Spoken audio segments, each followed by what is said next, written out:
A Wodehouse Miscellany, Articles and Stories, by P.G. Wodehouse. Chapter 1. An article titled Some Aspects of Game Captaincy. To the game captain, of the football variety, the world is peopled by three classes.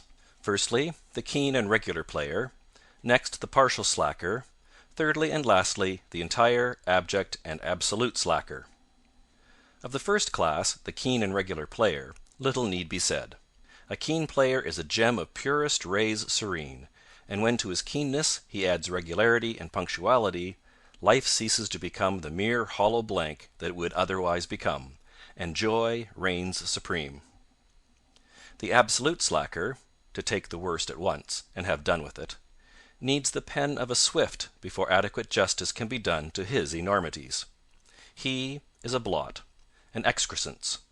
All those moments which are not spent in avoiding games, by means of that leave which is unanimously considered the peculiar property of the French nation, he uses in concocting ingenious excuses.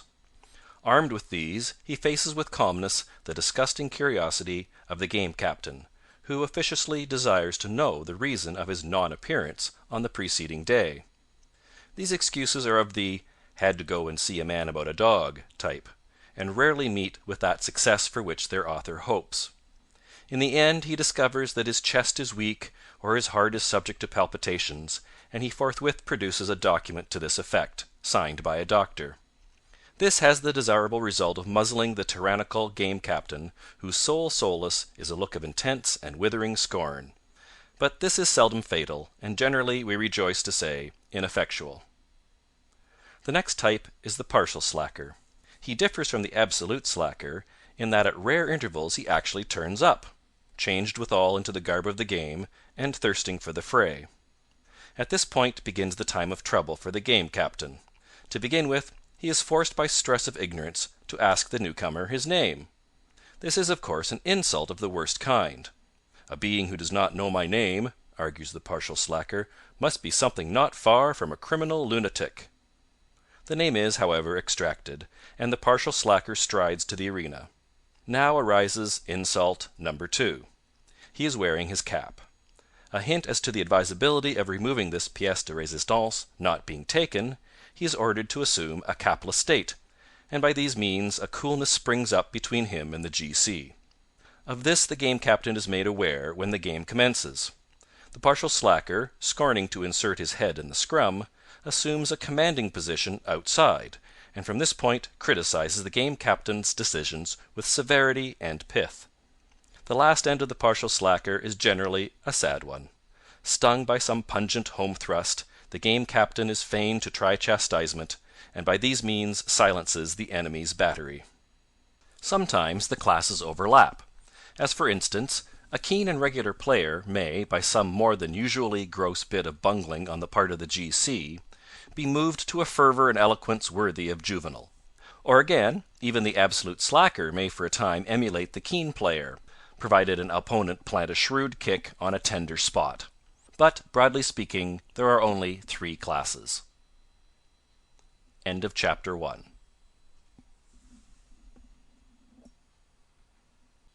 A Wodehouse Miscellany, Articles and Stories, by P.G. Wodehouse. Chapter 2. An article titled An Unfinished Collection. A silence had fallen upon the smoking room. The warrior, just back from the front, had inquired after George Vanderpoop, and we, who knew that George's gentle spirit had, to use a metaphor after his own heart, long since been withdrawn from circulation, were feeling uncomfortable and wondering how to break the news. Smithson is our specialist in tact, and we looked to him to be spokesman. "George," said Smithson at last, "the late George Vanderpoop—" "Late!" exclaimed the warrior. "Is he dead?" "As a doornail," replied Smithson sadly. "Perhaps you would care to hear the story. It is sad, but interesting. You may recollect that, when you sailed, he was starting his journalistic career. For a young writer he had done remarkably well. The Daily Telephone had printed 2 of his contributions to their correspondence column, and a bright pen picture of his, describing how Lee's lozenges for the liver had snatched him from almost certain death, had quite a vogue. Lee, I believe, actually commissioned him to do a series on the subject. "Well?" said the warrior. "Well, he was, as I say, prospering very fairly, when, in an unlucky moment, he began to make a collection of editorial rejection forms." He had always been a somewhat easy prey to scourges of that description. But when he had passed safely through a sharp attack of philatalism and a rather nasty bout of autographomania, everyone hoped and believed that he had turned the corner. The progress of his last illness was very rapid. Within a year he wanted but one specimen to make the complete set. This was the one published from the offices of The Scrutinizer. All the rest he had obtained with the greatest ease. I remember his telling me that a single short story of his, called The Vengeance of Vera Dalrymple, had been instrumental in securing no less than 30 perfect specimens. Poor George! I was with him when he made his first attempt on The Scrutinizer. He had baited his hook with an essay on evolution. He read me 1 or 2 passages from it. I stopped him at the 3rd paragraph, and congratulated him in advance, little thinking that it was sympathy rather than congratulations that he needed. When I saw him a week afterwards, he was looking haggard. I questioned him, and by slow degrees drew out the story. The article on evolution had been printed. "Never say die, George," I said. "Send them Vera Dalrymple. No paper can take that." He sent it. The Scrutinizer, which had been running for nearly a century without publishing a line of fiction, took it, and asked for more. It was as if there were an editorial conspiracy against him. "Well?" said the man of war. "Then," said Smithson, "George pulled himself together. He wrote a parody of The Minstrel Boy. I've seen a good many parodies, but never such a parody as that." By return of post came a long envelope bearing the crest of The Scrutinizer. "At last," he said, as he tore it open. "George, old man," I said, "your hand." He looked at me a full minute. Then, with a horrible, mirthless laugh, he fell to the ground, and expired almost instantly. You will readily guess what killed him. The poem had been returned, but without a rejection form. End of chapter 2.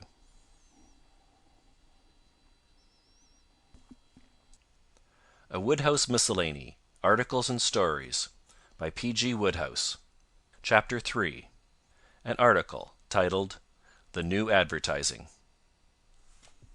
"In Denmark," said the man of ideas, coming into the smoking room, "I see that they have original ideas on the subject of advertising. According to the usually well-informed Daily Lyre, all bombastic advertising is punished with a fine. The advertiser is expected to describe his wares in restrained, modest language. In case this idea should be introduced into England, I have drawn up a few specimen advertisements which, in my opinion, combine attractiveness with a shrinking modesty at which no censor could cavil." And in spite of our protests, he began to read us his first effort, descriptive of a patent medicine. It runs like this, he said: "Timpson's tonic for distracted deadbeats has been known to cure, we hate to seem to boast, but many who have tried it are still alive. Take a dose or two in your spare time. It's not bad stuff. Read what an outside stockbroker says. Sir, after 3 months' steady absorption of your tonic, I was no worse. We do not wish to thrust ourselves forward in any way. If you prefer other medicines, by all means take them. Only we just thought we'd mention it, casually as it were, that Timpson's is pretty good." "How's that?" inquired the man of ideas. "Attractive, I fancy, without being bombastic. Now, one about a new novel. Ready? Mr. Lucien Logroller's latest. The Dyspepsia of the Soul, the Dyspepsia of the Soul, the Dyspepsia of the Soul. Don't buy it if you don't want to, but just listen to a few of the criticisms. The Dyspepsia of the Soul. Rather rubbish. The Spectator. We advise all insomniacs to read Mr. Logroller's soporific pages. Outlook. Rot. Pelican.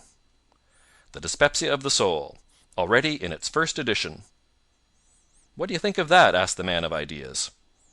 We told him. End of chapter 3.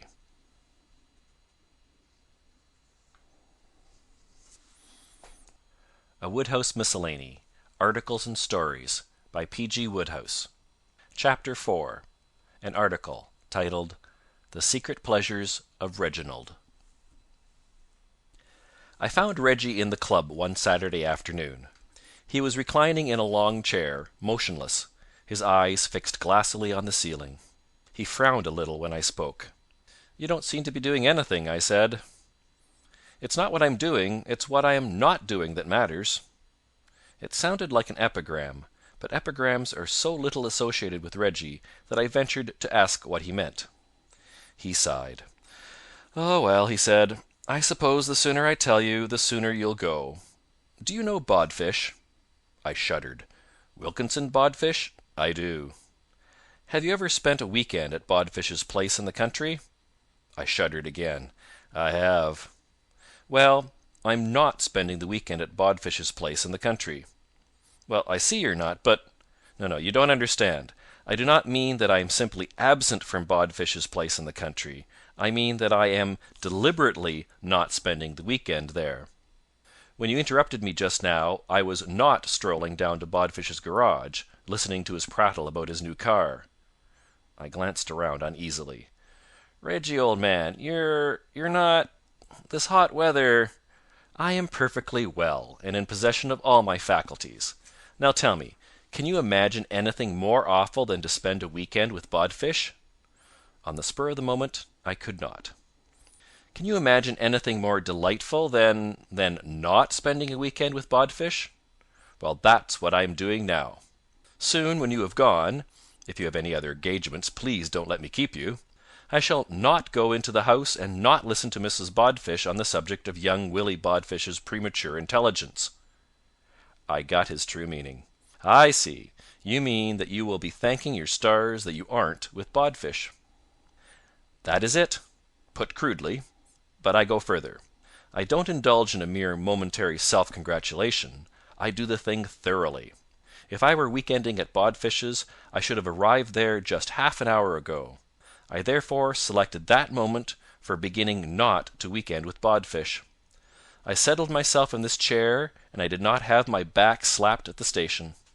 A few minutes later I was not whirling along the country roads, trying to balance the car with my legs and an elbow. Time passed, and I was not shaking hands with Mrs. Bodfish. I have just had the most corking half-hour, and shortly, when you have remembered an appointment, I shall go on having it. What I am really looking forward to is the happy time after dinner. I shall pass it in not playing bridge with Bodfish, Mrs. Bodfish, and a neighbour. Sunday morning is the best part of the whole week-end, though. That is when I shall most enjoy myself. Do you know a man named Pringle? Next Saturday I am not going to stay with Pringle. I forget who is not to be my host the Saturday after that. I have so many engagements of this kind that I lose track of them." "But, Reggie, this is genius! You have hit on the greatest idea of the age. You might extend this system of yours." "I do. Some of the jolliest evenings I have spent have been not at the theatre." "I have often wondered what it was that made you look so fit and happy. Yes, these little non-visits of mine pick me up and put life into me for the coming week. I get up on Monday morning feeling like a lion. The reason I selected Bodfish this week, though I was practically engaged to a man named Stevenson who lives out in Connecticut, was that I felt run down and needed a real rest. I shall be all right on Monday." "And so shall I said, sinking into the chair beside him. "You're not going to the country?" he asked regretfully. "I am not. I, too, need a tonic. I shall join you at Bodfish's. I really feel a lot better already." I closed my eyes and relaxed, and a great peace settled upon me. End of chapter 4. A Wodehouse Miscellany, Articles and Stories, by P.G. Wodehouse. Chapter 5. An article titled My Battle with Drink. I could tell my story in 2 words. The 2 words, I drank. But I was not always a drinker. This is the story of my downfall, and of my rise. for through the influence of a good woman I have, thank heaven, risen from the depths. The thing stole upon me gradually, as it does upon so many young men. As a boy, I remember taking a glass of root beer, but it did not grip me then. I can recall that I even disliked the taste. I was a young man before temptation really came upon me. My downfall began when I joined the Yonkers Shorthand and Typewriting College. It was then that I first made acquaintance with the awful power of ridicule. They were a hard-living set at college, reckless youths. They frequented movie palaces. They thought nothing of winding up an evening with a couple of egg phosphates and a chocolate fudge. They laughed at me when I refused to join them. I was only 20. My character was undeveloped. I could not endure their scorn. The next time I was offered a drink, I accepted. They were pleased, I remember. They called me "Good old Plum," and a good sport, and other complimentary names. I was intoxicated with sudden popularity. How vividly I can recall that day! The shining counter, the placards advertising strange mixtures with ice cream as their basis, the busy men behind the counter, the half-cynical, half-pitying eyes of the girl in the cage where you bought the soda checks. She had seen so many happy, healthy boys through that little hole in the wire netting, so many thoughtless boys all eager for their first soda, clamoring to set their foot on the primrose path that leads to destruction. It was an apple marshmallow sundae, I recollect. I dug my spoon into it with an assumption of gaiety which I was far from feeling. The first mouthful almost nauseated me. It was like cold hair oil. But I stuck to it. I could not break down now. I could not bear to forfeit the newly won esteem of my comrades. They were gulping their sundaes down with the speed and enjoyment of old hands. I set my teeth and persevered, and by degrees a strange exhilaration began to steal over me. I felt that I had burnt my boats and bridges, that I had crossed the Rubicon. I was reckless. I ordered another round. I was the life and soul of that party. The next morning brought remorse. I did not feel well. I had pains, physical and mental. But I could not go back now. I was too weak to dispense with my popularity. I was only a boy, and on the previous evening the captain of the Checkers Club, to whom I looked up with an almost worshipping reverence, had slapped me on the back and told me that I was a corker. I felt that nothing could be excessive payment for such an honour. That night I gave a party at which orange phosphate flowed like water. It was the turning point. I had got the habit. I will pass briefly over the next few years. I continued to sink deeper and deeper into the slough. I knew all the drugstore clerks in New York by their first names, and they called me by mine. I no longer even had to specify the abomination I desired. I simply handed the man my 10-cent check and said, "The usual, Jimmy," and he understood. At first, considerations of health did not trouble me. I was young and strong, and my constitution quickly threw off the effects of my dissipation. Then, gradually, I began to feel worse. I was losing my grip. I found a difficulty in concentrating my attention on my work. I had dizzy spells. I became nervous and distraught. Eventually, I went to a doctor. He examined me thoroughly and shook his head. "If I am to do you any good," he said, "you must tell me all. You must hold no secrets from me." "Doctor," I said, covering my face with my hands, "I am a confirmed soda fiend." He gave me a long lecture and a longer list of instructions. I must take air and exercise, and I must become a total abstainer from sundaes of all descriptions.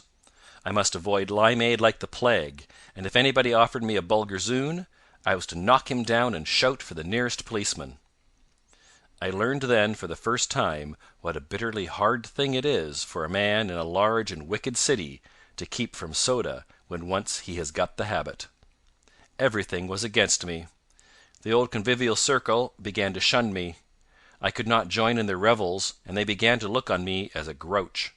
In the end I fell, and in one wild orgy undid all the good of a month's abstinence. I was desperate then. I felt that nothing could save me, and I might as well give up the struggle.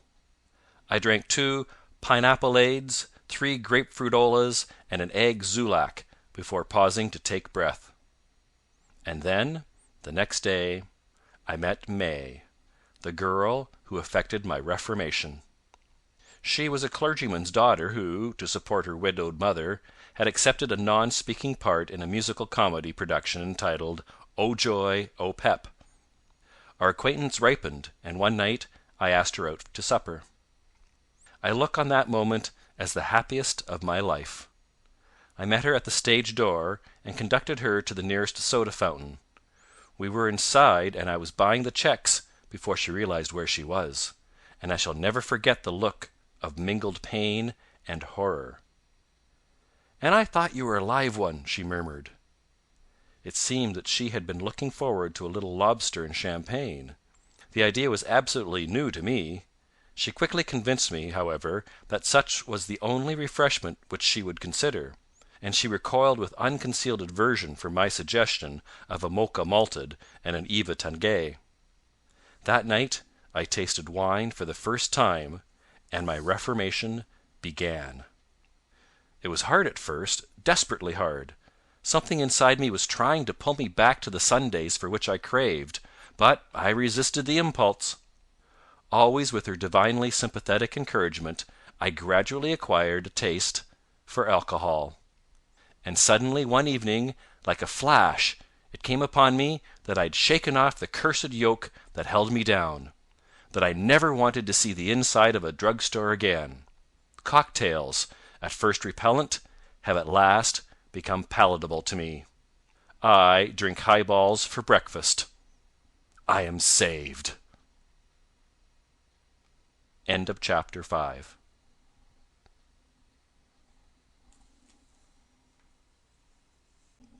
A Wodehouse Miscellany, Articles and Stories, by P.G. Wodehouse.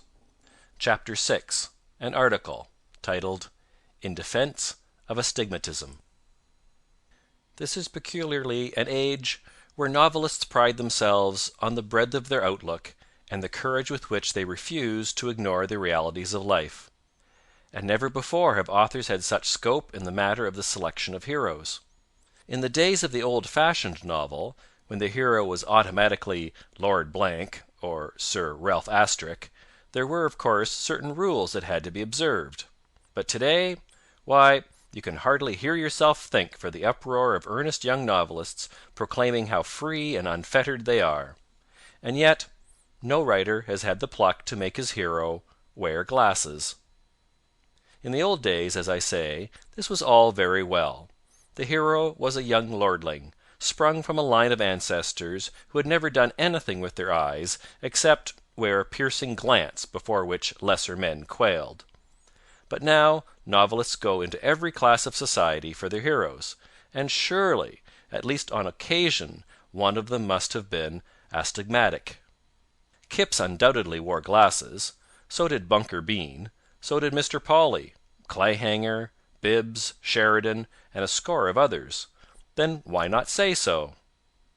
Novelists are moving with the times in every other direction. Why not in this? It is futile to advance the argument that glasses are unromantic. They are not.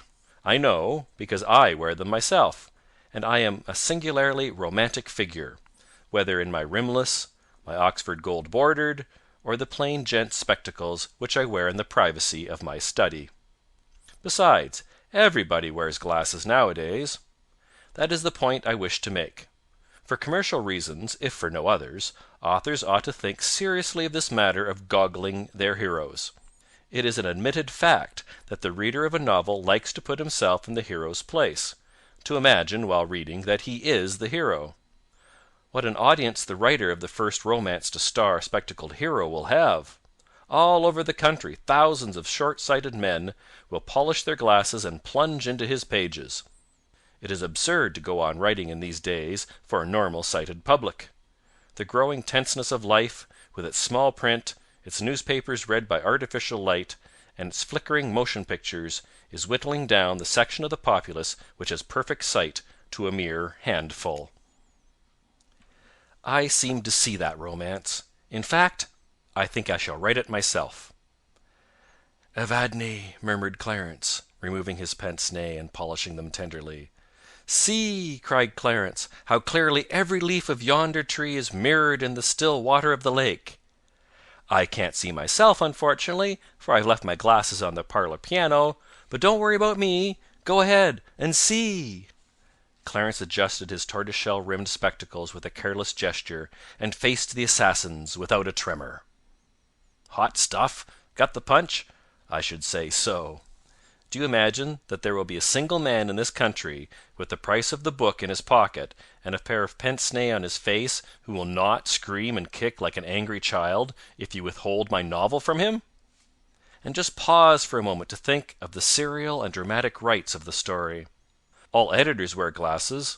So do all theatrical managers. My appeal will be irresistible. All I shall have to do will be to see that the check is for the right figure, and to supervise the placing of the electric sign, "Spectacles of Fate, by P.G. Wodehouse," over the doors of whichever theatre I happen to select for the production of the play. Have you ever considered the latent possibilities for dramatic situations in short sight? You know how your glasses cloud over when you come into a warm room out of the cold? Well, imagine your hero in such a position. He has been waiting outside the murderer's den, preparatory to dashing in and saving the heroine. He dashes in. "Hands up, you scoundrels!" he cries. And then his glasses get all misty, and there he is, temporarily blind, with a full-sized desperado backing away and measuring the distance in order to hand him one with a pickaxe. Or would you prefer something less sensational, something more in the romantic line? Very well. Hero, on his way to the Dowager Duchess's ball, slips on a banana peel and smashes his only pair of spectacles. He dare not fail to attend the ball, for the dear Duchess would never forgive him. So he goes in and proposes to a girl he particularly dislikes because she is dressed in pink, and the heroine told him that she was going to wear pink. But the heroine's pink dress was late in coming home from the modistes, and she had to turn up in blue. The heroine comes in just as the other girl is accepting him, and there you have a nice, live, peppy kick-off for your tale of passion and human interest. But I have said enough to show that the time has come when novelists, if they do not wish to be left behind in the race, must adapt themselves to modern conditions. One does not wish to threaten, but, as I say, we astigmatics are in a large minority and can, if we get together, make our presence felt. Roused by this article to a sense of the injustice of their treatment, the great army of glass-wearing citizens could very easily make novelists see reason. A boycott of non-spectacle heroes would soon achieve the necessary reform. Perhaps there will be no need to let matters go as far as that. I hope not. But if this warning should be neglected, if we have any more of these novels about men with keen gray eyes, or snapping black eyes, or cheerful blue eyes, any sort of eyes, in fact, lacking some muscular affliction, we shall know what to do. End of chapter 6.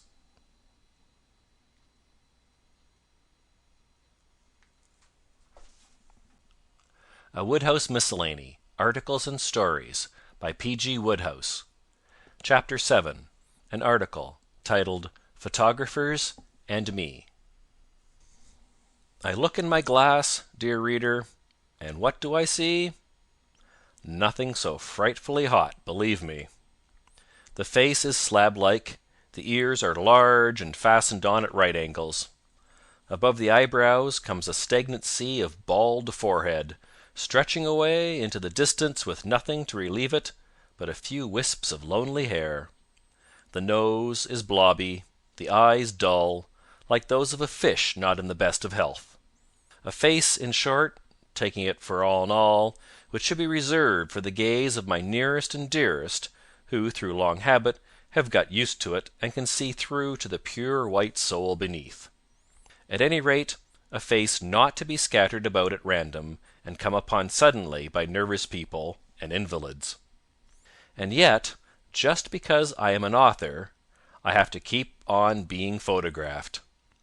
It's the fault of publishers and editors, of course, really, but it is the photographer who comes in for the author's hate. Something has got to be done about this practice of publishing authors' photographs. We have to submit to it because editors and publishers insist. They have an extraordinary superstition that it helps an author's sales. The idea is that the public sees the photograph, pauses spellbound for an instant, and then with a cry of ecstasy rushes off to the bookshop and buys copy after copy of the Gargoyle's latest novel. Of course, in practice, it works out just the other way. People read a review of an author's book and are told that it throbs with a passion so intense as almost to be painful, and are on the point of digging 7 and 6pence out of their child's money box to secure a copy, when their eyes fall upon the man's photograph at the side of the review, and they find that he has a face like a rabbit and wears spectacles and a low collar. And this man is the man who is said to have laid bare the soul of a woman as with a scalpel. Naturally, their faith is shaken. They feel that a man like that cannot possibly know anything about woman, or any other subject except where to go for a vegetarian lunch. And the next moment they have put down the hairpin, and the child is 7 and 6 in hand, and the author is 10%, or whatever it is, to the bad. And all because of a photograph. For the ordinary man, the recent introduction of high art methods into photography has done much to diminish the unpleasantness of the operation. In the old days of crude and direct posing, there was no escape for the sitter. He had to stand up, backed by a rustic stile and a flabby canvas sheet covered with exotic trees, glaring straight into the camera. To prevent any 11th-hour retreat, a sort of spiky thing was shoved firmly into the back of his head, leaving him with the choice of being taken as he stood, or having an inch of steel jabbed into his skull. Modern methods have changed all that. There are no photographs nowadays, only camera portraits and lens impressions. The full face has been abolished. The ideal of the present-day photographer is to eliminate the sitter as far as possible and concentrate on a general cloudy effect. I have in my possession 2 studies of my Uncle Theodore, one taken in the early '90s, the other in the present year. The first shows him, evidently in pain, staring before him with a fixed expression. In his right hand he grasps a scroll. His left rests on a moss-covered wall. 2 seagulls are flying against a stormy sky. As a likeness, it is almost brutally exact. My uncle stands forever condemned as the wearer of a made-up tie. The second is different in every respect. Not only has the sitter been taken in the popular modern 1/20th face, showing only the back of the head, the left ear, and what is either a pimple or a flaw in the print, but the whole thing is plunged in the deepest shadow. It is as if my uncle had been surprised by the camera while chasing a black cat in his coal cellar on a moonlit night. There's no question as to which of the 2 makes the more attractive picture. My family resemble me in that respect. The less you see of us, the better we look. End of chapter 7.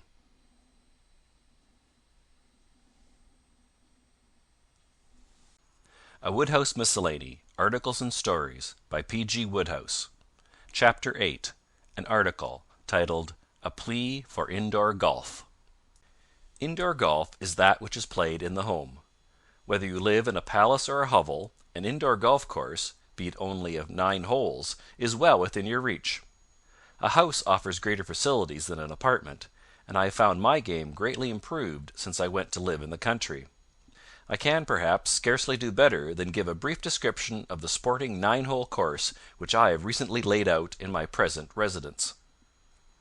All authorities agree that the first hole on every links should be moderately easy, in order to give the nervous player a temporary and fictitious confidence. At Wodehouse Manor, therefore, we drive off from the front door, in order to get the benefit of the doormat, down an entry fairway, carpeted with rugs and without traps. The hole, a loving cup, is just under the stairs, and a good player ought to have no difficulty in doing it in 2. The second hole, a short and simple one, takes you into the telephone booth. Trouble begins with the third, a long dog-leg hole through the kitchen into the dining room. This hole is well trapped with table legs, kitchen utensils, and a moving hazard in the person of Clarence the cat, who is generally wandering about the fairway. The hole is under the glass and china cupboard, where you are liable to be bunkered if you loft your approach shot excessively. The fourth and fifth holes call for no comment. They are without traps, the only danger being that you may lose a stroke through hitting the maid if she happens to be coming down the back stairs while you are taking a mashie shot. This is a penalty under the local rule. The sixth is the indispensable water hole. It is short, but tricky. Teeing off from just outside the bathroom door, you have to loft the ball over the side of the bath, holing out in the little vent pipe at the end where the water runs out. The seventh is the longest hole on the course. Starting at the entrance of the best bedroom, a full drive takes you to the head of the stairs, whence you will need at least 2 more strokes to put you dead on the pin in the drawing room. In the drawing room, the fairway is trapped with photograph frames, with glass complete, these serving as casual water. And anyone who can hole out on the piano in 5 or under is a player of class.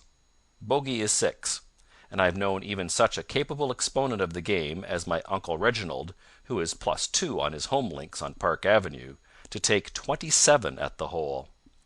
But on that occasion he had the misfortune to be bunkered in a photograph of my Aunt Clara, and took no fewer than 11 strokes with his niblick to extricate himself from it. The eighth and ninth holes are straightforward, and can be done in 2 and 3 respectively, provided you swing easily and avoid the canary's cage. Once trapped there, it is better to give up the hole without further effort. It is almost impossible to get out in less than 56, and after you have taken about 30, the bird gets visibly annoyed. End of chapter 8.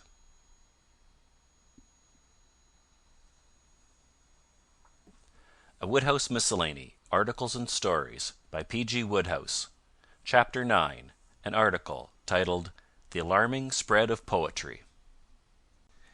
To the thinking man, there are few things more disturbing than the realization that we are becoming a nation of minor poets. In the good old days, poets were for the most part confined to garrets, which they left only for the purpose of being ejected from the offices of magazines and papers to which they attempted to sell their wares. Nobody ever thought of reading a book of poems unless accompanied by a guarantee from the publisher that the author had been dead at least 100 years. Poetry, like wine, certain brands of cheese, and public buildings, was rightly considered to improve with age, and no connoisseur could have dreamed of filling himself with raw, indigestible verse warm from the maker. Today, however, editors are paying real money for poetry. Publishers are making a profit on books of verse, and many a young man who, had he been born earlier, would have sustained life on a crust of bread, is now sending for the manager to find out how the restaurant dares try to sell a fellow champagne like this as genuine Pommery Brut.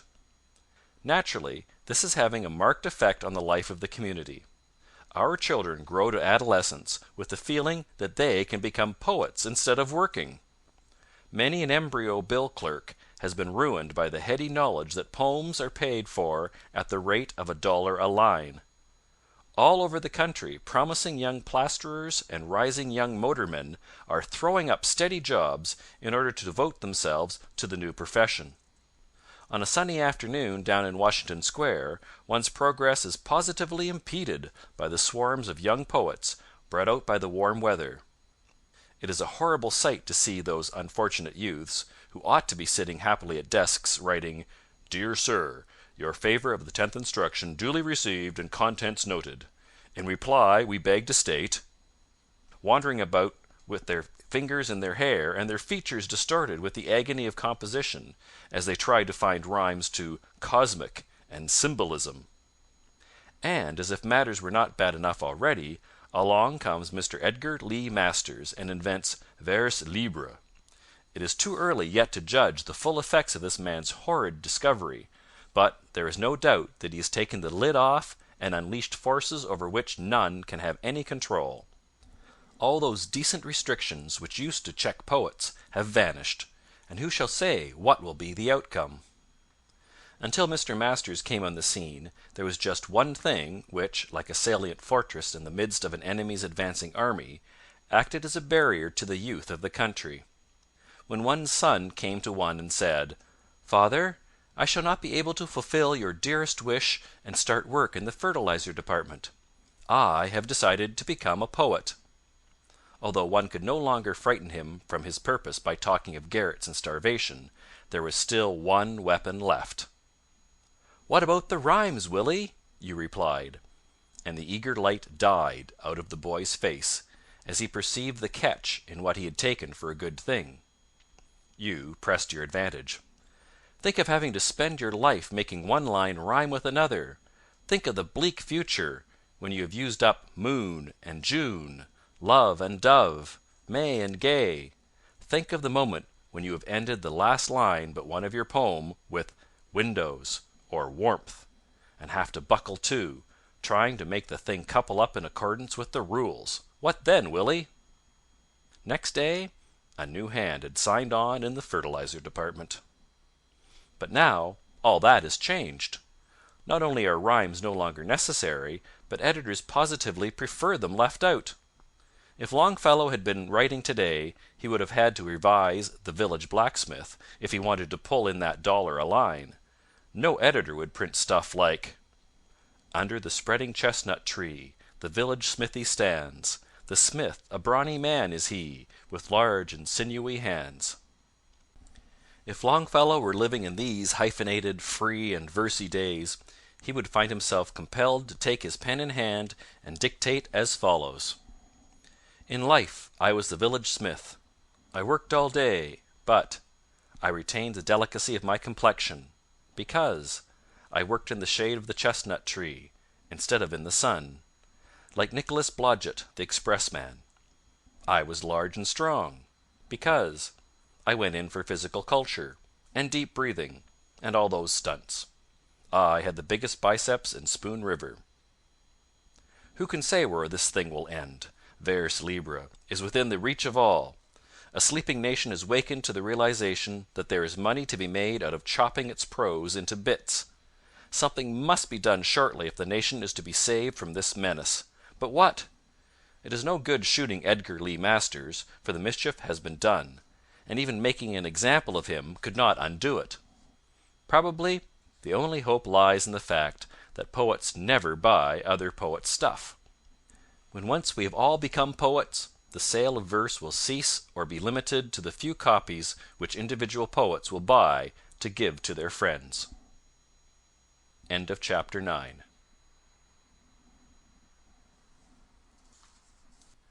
A Wodehouse Miscellany, Articles and Stories, by P.G. Wodehouse. Chapter 10. An article titled "My Life as a Dramatic Critic." I had always wanted to be a dramatic critic. A taste for sitting back and watching other people work, so essential to the make-up of this subspecies of humanity, has always been one of the leading traits in my character. I have seldom missed a first night. No sooner has one periodical got rid of me than another has had the misfortune to engage me, with the result that I am now the foremost critic of the day, read assiduously by millions, fawned upon by managers, courted by stage hands. My lightest word can make or mar a new production. If I say a piece is bad, it dies. It may not die instantly. Generally it takes 40 weeks in New York and a couple of seasons on the road to do it, but it cannot escape its fate. Sooner or later it perishes. That is the sort of man I am. Whatever else may be charged against me, I have never deviated from the standard which I set myself at the beginning of my career. If I am called upon to review a play produced by a manager who is considering one of my own works, I do not hesitate. I praise that play. If an actor has given me a lunch, I refuse to bite the hand that has fed me. I praise that actor's performance. I can only recall one instance of my departing from my principles. That was when the champagne was corked, and the man refused to buy me another bottle. As is only natural, I have met many interesting people since I embarked on my career. I remember once lunching with rare Ben Jonson at the Mermaid Tavern (this would be back in Queen Elizabeth's time), when I was beginning to be known in the theatrical world, and seeing a young man with a knobby forehead and about 3 inches of beard doing himself well at a neighbouring table at the expense of Burbage the manager. "Ben," I asked my companion, "who is that youth?" He told me that the fellow was one Bacon, a new dramatist who had learned his technique by holding horses' heads in the Strand, and who for some reason or other wrote under the name of Shakespeare. "You must see his Hamlet," said Ben enthusiastically. "He read me the script last night. They start rehearsals at the Globe next week. It's a pippin. In the last act every blamed character in the cast who isn't already dead jumps on everyone else's neck and slays him. It's a skit, you know, on those foolish tragedies which every manager is putting on just now. Personally, I think it's the best thing since The Prune Hater's Daughter." I was sceptical at the moment, but time proved the correctness of my old friend's judgment, and, having been present after the opening performance at a little supper given by Burbage, at which sack ran like water, and anybody who wanted another Malvoisie and seltzer simply had to beckon to the waiter, I was able to conscientiously praise it in the highest terms. I still treasure the faded newspaper clipping which contains the advertisement of the play, with the legend, "Shakespeare has put one over. A scream from start to finish. Wodehouse in The Weekly Bear-Baiter," with which is incorporated the Scurvy Knaves Gazette. The lot of a dramatic critic is, in many respects, an enviable one. Lately there has been the growing practice among critics of roasting a play on the morning after production, and then having another go at it in the Sunday edition under the title of Second Swots or The Past Week in the Theatre, which has made it pretty rocky going for dramatists who thus get it twice in the same place, and experience the complex emotions of the commuter who, coming home in the dark, trips over the baby's cart and bumps his head against the hat stand.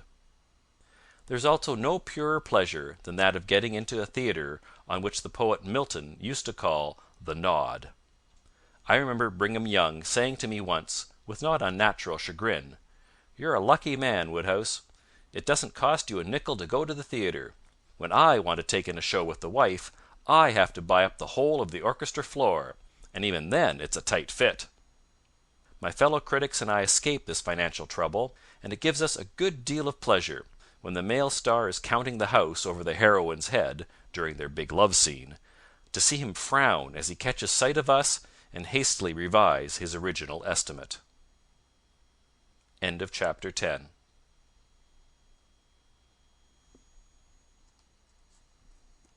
A Wodehouse Miscellany, Articles and Stories, by P.G. Wodehouse. Chapter 11. An article titled The Agonies of Writing a Musical Comedy, which shows why librettists pick at the coverlet. The trouble about musical comedy, and the reason why a great many otherwise kindly and broad-minded persons lie in wait round the corner with sudden scowls, their whole being intent on beating it with a brick the moment it shows its head, is that, from outside, it looks too easy.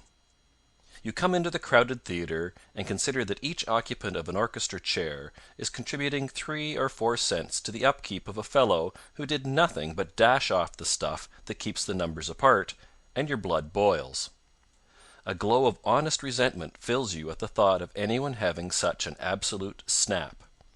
You little know what the poor bird has suffered, and how inadequate a reward are his few yens per week for what he has been through. Musical comedy is not dashed off. It grows, slowly and painfully, and each step in its growth either bleaches another tuft of the author's hair, or removes it from the parent skull altogether. The average musical comedy comes into being because somebody, not the public, but a manager, wants one. We will say that Mr. and Mrs. Huses, the eminent ballroom dancers, have decided that they require a different sphere for their exhibition of their talents. They do not demand a drama. They commission somebody to write them a musical comedy. Some poor, misguided creature is wheedled into signing a contract, and from that moment his troubles begin. An inspiration gives him a pleasing and ingenious plot. Full of optimism, he starts to write it. By the time he has finished an excellent first act, he is informed that Mr. and Mrs. Huses proposed to sing 3 solos and 2 duets in the first act and 5 in the second, and will he kindly build his script accordingly. This baffles the author a little. He is aware that both artistes, though extremely gifted northward as far as the ankle bone, go all to pieces above that level, with the result that by the time you reach the zone where the brains and voice are located, there is nothing stirring whatever. And he had allowed for this in his original conception of the play, by making Mrs. Huyses a deaf mute and Mr. Huyses a Trappist monk under the perpetual vow of silence. The unfolding of the plot he had left to the other characters, with a few ingenious gaps where the 2 stars could come on and dance. He takes a stiff bracer, ties a vinegar-soaked handkerchief round his forehead, and sets to work to remodel his piece. He is a trifle discouraged, but he perseveres. With almost superhuman toil he contrives the only possible story which will fit the necessities of the case. He has wrapped up the script and is about to stroll round the corner to mail it, when he learns from the manager who is acting as intermediary between the parties concerned in the production that there is a slight hitch. Instead of having $50,000 deposited in the bank to back the play, it seems that the artistes merely said in their conversation that it would be awfully jolly if they did have that sum, or words to that effect. By this time our author has got the thing into a system, or rather, he has worked so hard that he feels he cannot abandon the venture now. He hunts for another manager who wants something musical, and at length finds one.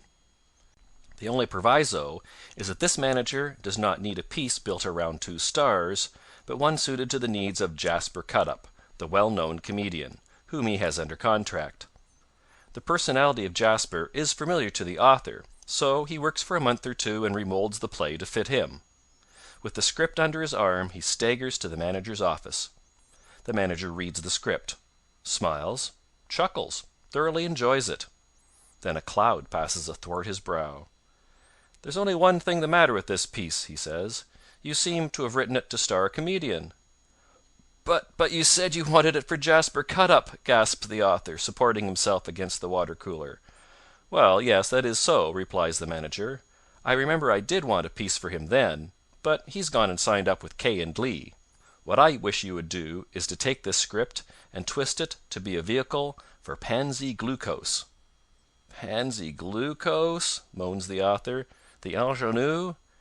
"Yes," says the manager. "It won't take long. Just turn your Milwaukee pickle manufacturer into a debutante, and the thing is done. Get to work as soon as you can. I want this rushed." All this is but a portion of the musical comedy author's troubles. We will assume that he eventually finds a manager who really does put the piece into rehearsal. We will even assume that he encounters none of the trials to which I have alluded. We'll even go further and assume that he is commissioned to write a musical comedy without any definite stellar personality in mind, and that when he has finished it the manager will do his share by providing a suitable cast. Is he in soft? No, dear reader, he is not in soft. You have forgotten the girls. Critics are inclined to reproach, deride, blame, and generally hammer the author of a musical comedy because his plot is not so consecutive and unbroken as the plot of a farce or a comedy. They do not realize the conditions under which he is working. It is one of the immutable laws governing musical plays that at certain intervals during the evening the audience demand to see the chorus. They may not be aware that they so demand, but it is nevertheless a fact that, unless the chorus come on at these fixed intervals, the audience's interest sags. The raciest farce scenes cannot hold them, nor the most tender love passages. They want the girls, the whole girls, and nothing but the girls. Thus it comes about that the author, having at last finished his first act, is roused from his dream of content by a horrid fear. He turns to the script, and discovers that his panic was well grounded.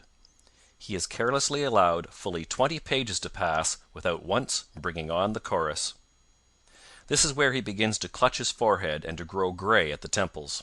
He cannot possibly shift musical number 4, which is a chorus number, into the spot now occupied by musical number 3, which is a duet, because 3 is a situation number, rooted to its place by the exigencies of the story. The only thing to do is to pull the act to pieces and start afresh. And when you consider that this sort of thing happens not once, but a dozen times between the start of a musical comedy book and its completion, can you wonder that this branch of writing is included among the dangerous trades, and that librettists always end by picking at the coverlet? Then there is the question of cast. The author builds his hero in such a manner that he requires an actor who can sing, dance, be funny, and carry a love interest.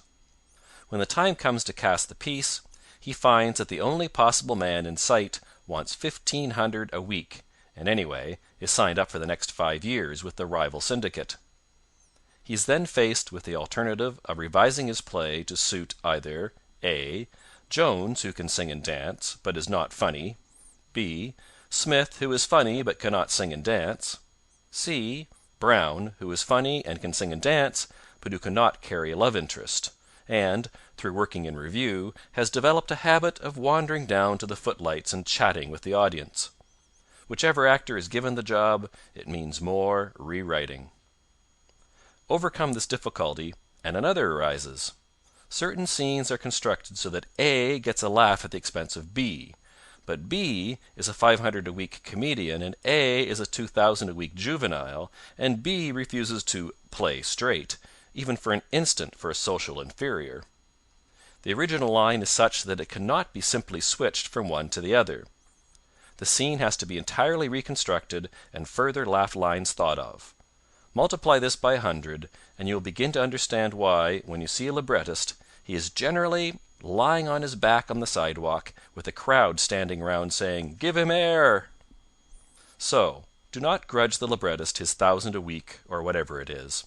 Remember what he has suffered, and consider his emotions on the morning after the production, when he sees lines which he invented at the cost of permanently straining his brain, attributed by the critics to the impromptu invention of the leading comedian. Of all the saddest words of tongue or pen, the saddest, to a musical comedy author, are these in the morning paper: "The bulk of the humor was sustained by Walter Whiffle, who gagged his way merrily through the piece." End of chapter 11.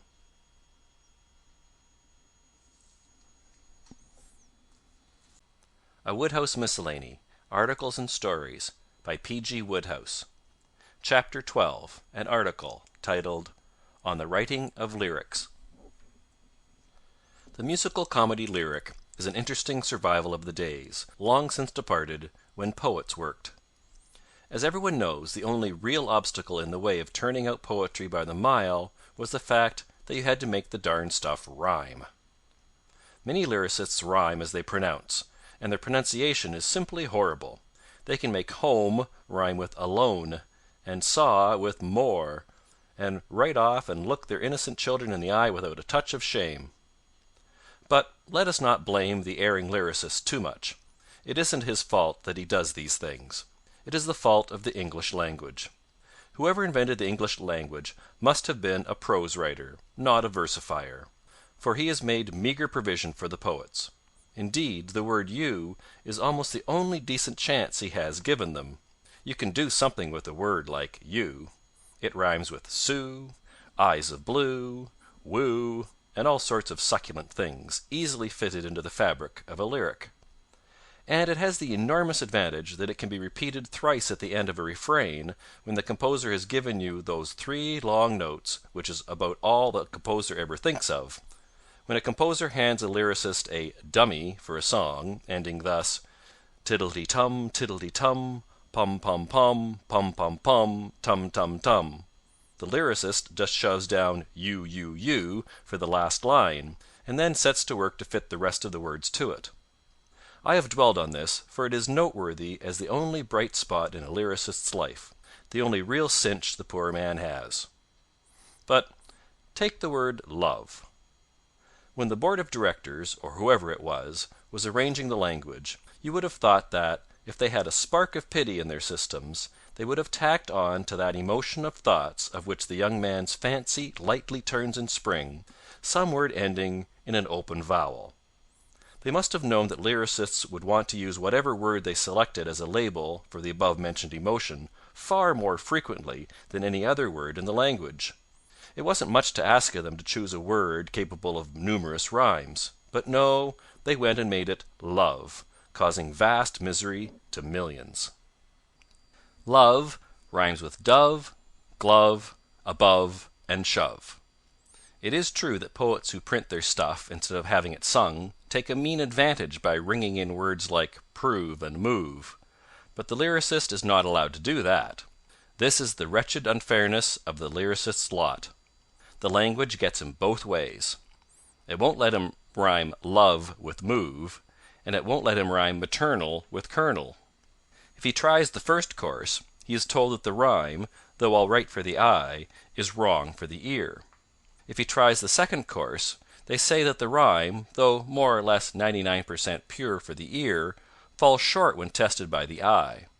And when he is driven back on one of the regular guaranteed rhymes, he is taunted with triteness of phrase. No lyricist wants to keep linking love with skies above and turtle dove, but what can he do? You can't do a thing with shove, and glove is one of those aloof words which are not good mixers. And, mark the brutality of the thing, there is no word you can substitute for love. It is just as if they did it on purpose. Home is another example. It is the lyricist's staff of life, but all he can do is to roam across the foam if he wants to use it. He can put in gnome, of course, as a pinch hitter in special crises, but very seldom, with the result that his poetic soul, straining at its bonds, goes and uses alone, bone, tone, and throne, exciting hoots of derision. But it is not only the paucity of rhymes that sours the lyricist's life. He is restricted in his use of material as well. If every audience to which a musical comedy is destined to play were a metropolitan audience, all might be well. But there is the road to consider. And even a metropolitan audience likes its lyrics as much as possible in the language of every day. That is one of the 1,000 reasons why new Gilberts do not arise. Gilbert had the advantage of being a genius. But he had the additional advantage of writing for a public which permitted him to use his full vocabulary, and even to drop in foreign languages, even Latin, and a little Greek when he felt like it. I allude to that song in The Grand Duke. And yet the modern lyricist, to look on the bright side, has advantages that Gilbert never had. Gilbert never realized the possibilities of Hawaii, with its admirably named beaches, shores, and musical instruments. Hawaii, capable as it is of being rhymed with higher, has done much to sweeten the lot, and increase the annual income of an industrious and highly respectable but downtrodden class of the community. End of chapter 12.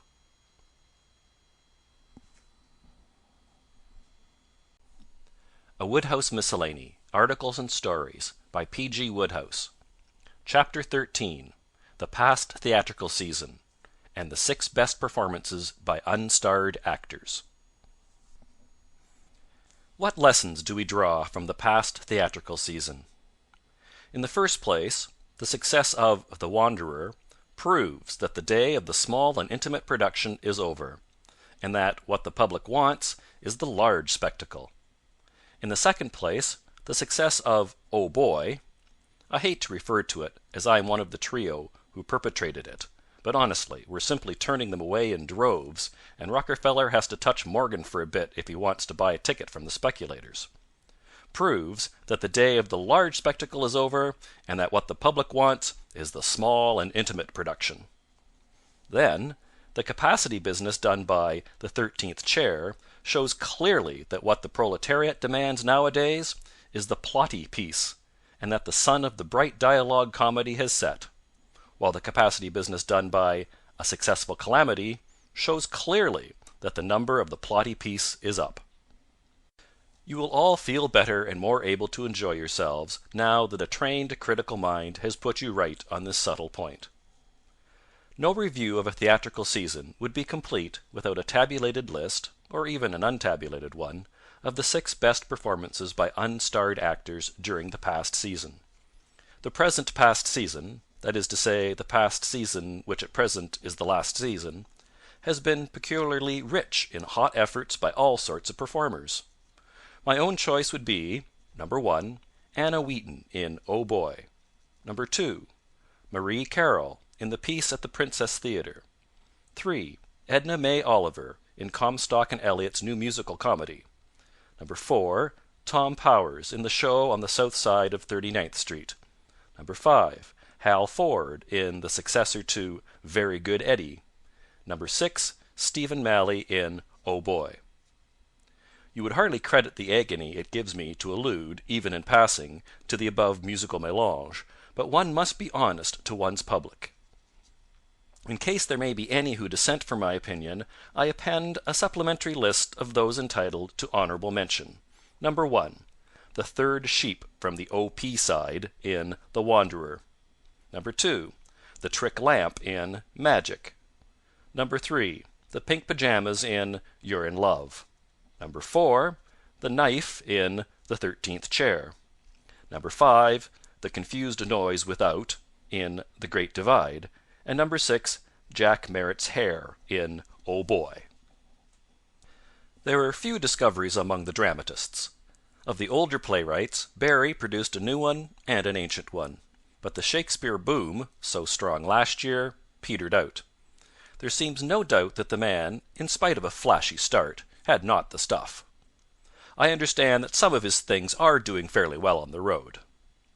Claire Coomer, whose Dearie I have so frequently sung in my bath, to the annoyance of all, suddenly turned right round, dropped songwriting, and ripped a couple of hot ones right over the plate. Mr. Somerset Maugham succeeded in shocking Broadway so that the sidewalks were filled with blushing ticket speculators. Most of the critics have done good work during this season. As for myself, I have guided the public mind in this magazine soundly and with few errors. If it were not for the fact that nearly all the plays I praised died before my review appeared, while the ones I said would not run a week are still packing them in, I could look back to a flawless season.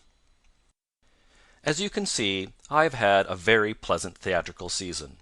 The weather was uniformly fine on the nights when I went to the theatre. I was particularly fortunate in having neighbours at most of the plays who were not afflicted with coughs or a desire to explain the plot to their wives. I have shaken hands with A. L. Erlanger, and had been nodded to on the street by Lee Shubert. I have broadened my mind by travel on the road with a theatrical company, with the result that, if you want to get me out of New York, you'll have to use dynamite. Take it for all in all, a most satisfactory season, full of pregnant possibilities, and all that sort of thing. End of chapter 13.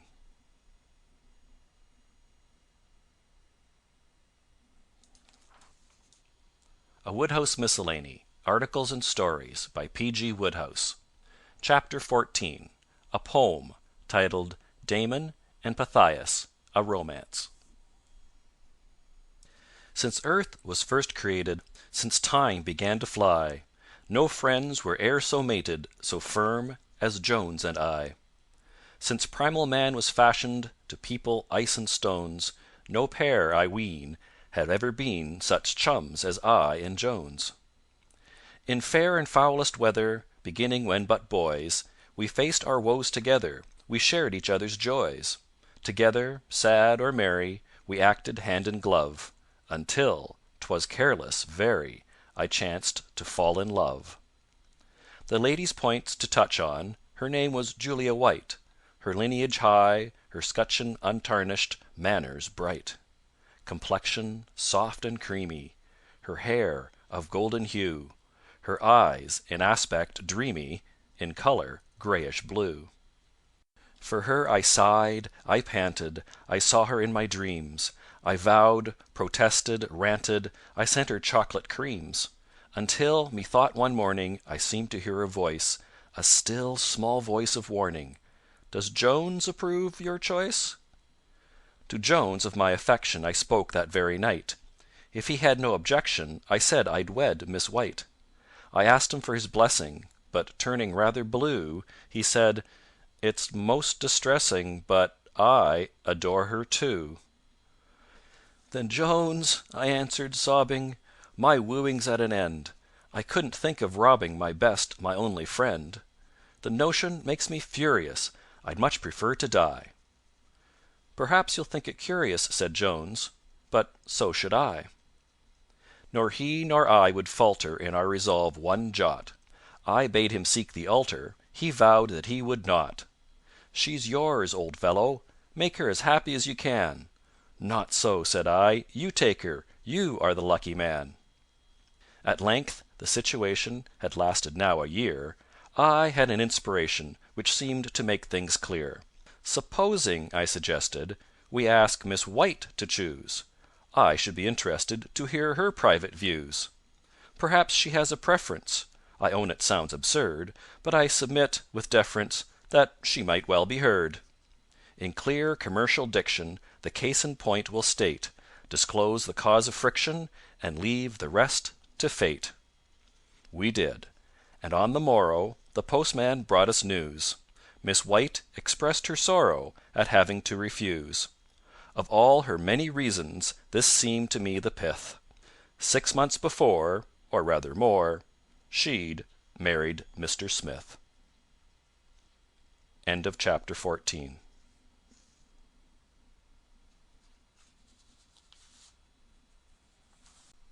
A Wodehouse Miscellany, Articles and Stories, by P.G. Wodehouse. Chapter 15. A Poem, titled The Haunted Tram.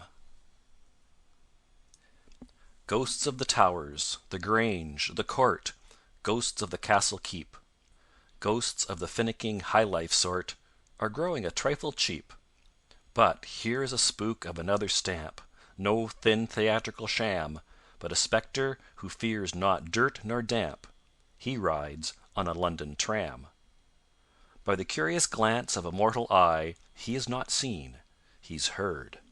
His steps go a creeping, creeping by, he speaks but a single word.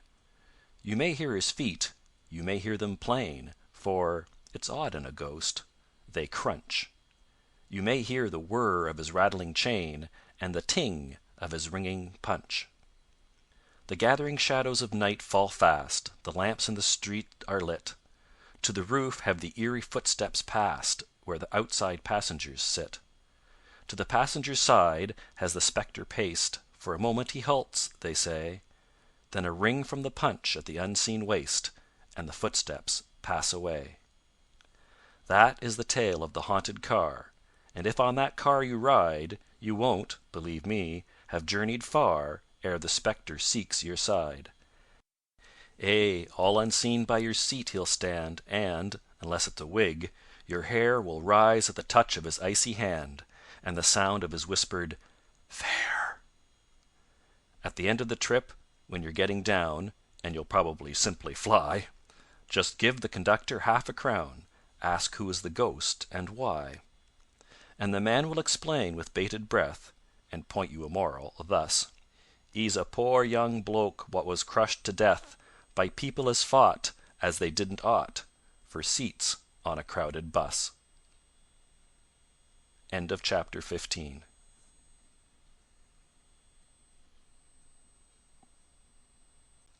A Wodehouse Miscellany, Articles and Stories, by P.G. Wodehouse. Chapter 16. A Story, titled When Papa Swore in Hindustani. "Sylvia!" "Yes, papa." "That infernal dog of yours." "Oh, papa."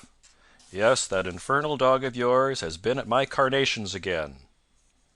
Colonel Reynolds, V.C., glared sternly across the table at Miss Sylvia Reynolds, and Miss Sylvia Reynolds looked in a deprecatory manner back at Colonel Reynolds, V.C., while the dog in question, a foppish pug, happening to meet the colonel's eye in transit, crawled unostentatiously under the sideboard and began to wrestle with a bad conscience. "Oh, naughty Tommy," said Miss Reynolds mildly in the direction of the sideboard.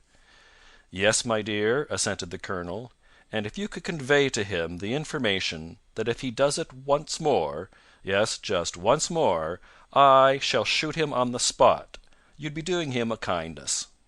And the colonel bit a large crescent out of his toast, with all the energy and conviction of a man who has thoroughly made up his mind.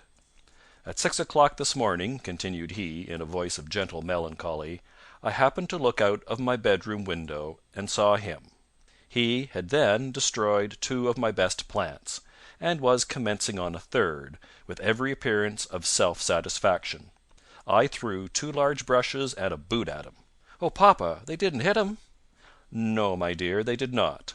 The brushes missed him by several yards, and the boot smashed a 4th carnation.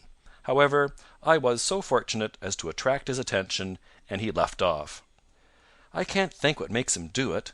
I suppose it's bones. He's got bones buried all over the garden." "Well, if he does it again, you'll find that there will be a few more bones buried in the garden," said the colonel grimly, and he subsided into his paper. Sylvia loved the dog, partly for its own sake, but principally for that of the giver, one Reginald Dallas, whom it had struck at an early period of their acquaintance that he and Miss Sylvia Reynolds were made for one another. On communicating this discovery to Sylvia herself, he had found that her views upon the subject were identical with his own, and all would have gone well had it not been for a melancholy accident. One day, while out shooting with the colonel, with whom he was doing his best to ingratiate himself, with a view to obtaining his consent to the match, he had allowed his sporting instincts to carry him away to such a degree that, in sporting parlance, he wiped his eye badly. Now, the colonel prided himself with justice on his powers as a shot, but on this particular day he had a touch of liver, which resulted in his shooting over the birds, and under the birds, and on each side of the birds, but very rarely at the birds. Dallas being in especially good form, it was found, when the bag came to be counted, that, while he had shot 70 brace, the colonel had only managed to secure 5 1/2. His bad marksmanship destroyed the last remnant of his temper.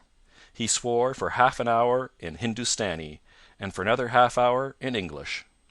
After that he felt better, and when at the end of dinner Sylvia came to him with the absurd request that she might marry Mr. Reginald Dallas, he did not have a fit, but merely signified in fairly moderate terms his entire and absolute refusal to think of such a thing. This had happened a month before, and the pug, which had changed hands in the earlier days of their friendship, still remained, at the imminent risk of its life, to soothe Sylvia and madden her father. It was generally felt that the way to find favour in the eyes of Sylvia, which were a charming blue and well worth finding favour in, was to show an intelligent and affectionate interest in her dog. This was so up to a certain point, but no farther, for the mournful recollection of Mr. Dallas prevented her from meeting their advances in quite the spirit they could have wished. However, they persevered, and scarcely a week went by in which Thomas was not rescued from an artfully arranged horrible fate by somebody. But all their energy was in reality wasted, for Sylvia remembered her faithful Reggie, who corresponded vigorously every day, and refused to be put off with worthless imitations. The lovesick swains, however, could not be expected to know of this, and the rescuing of Tommy proceeded briskly, now one, now another, playing the role of hero.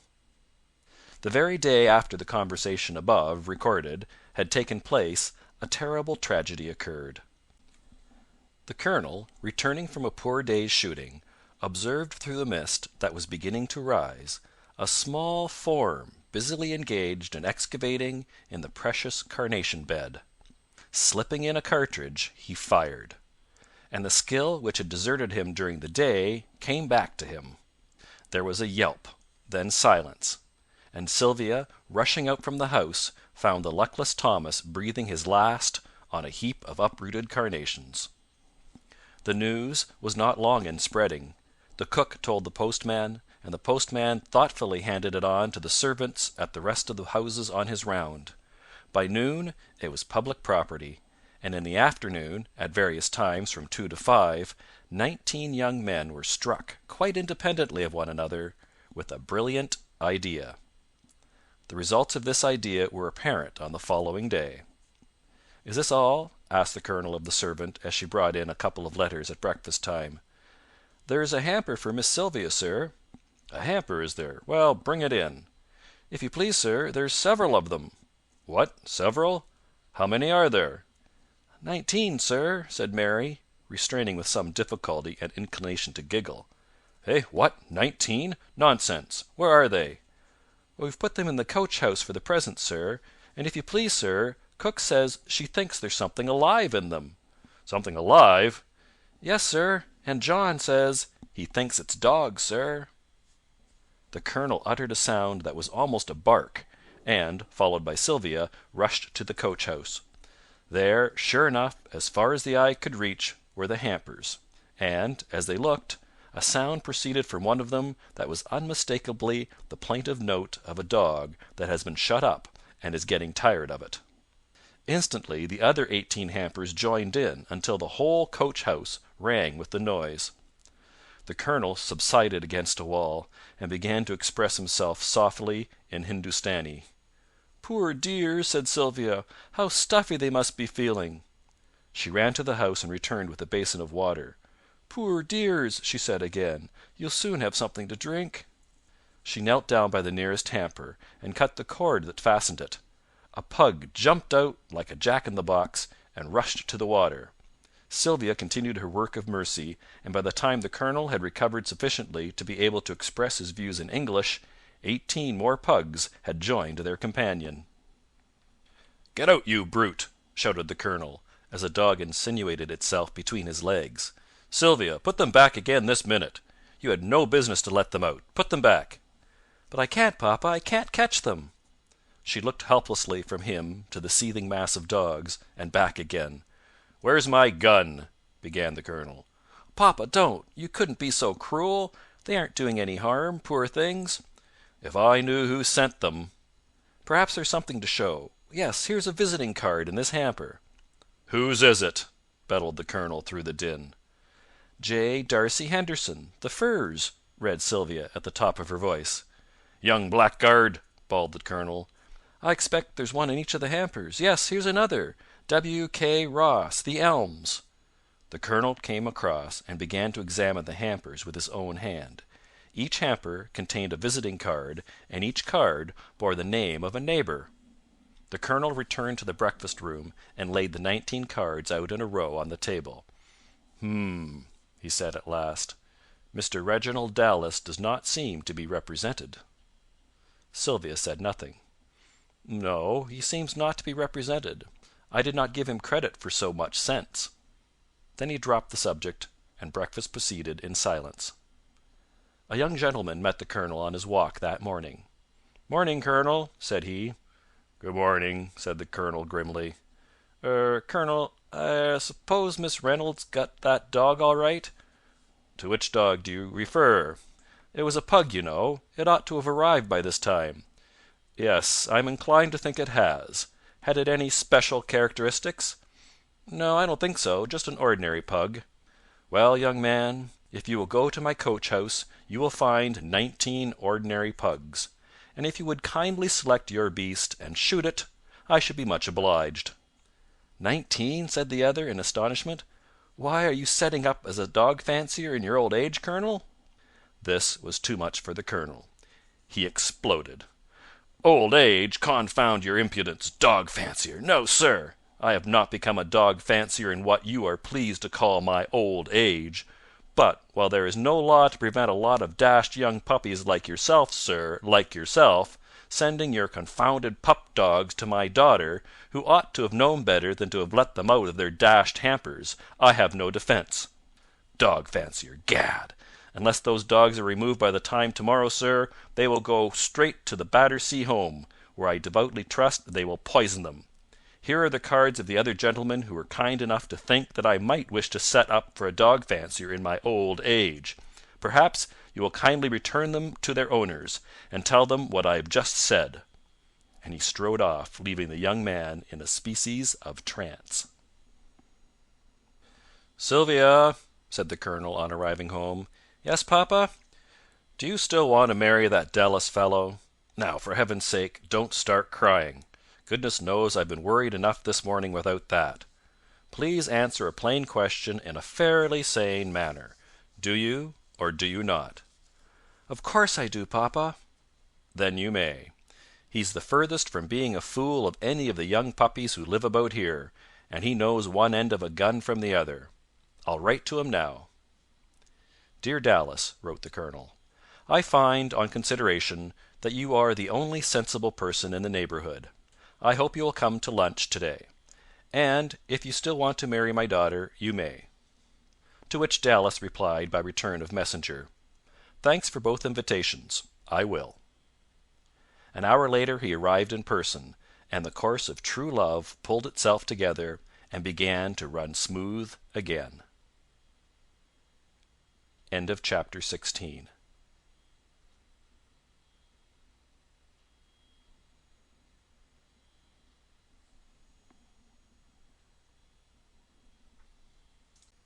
A Wodehouse Miscellany, Articles and Stories, by P.G. Wodehouse.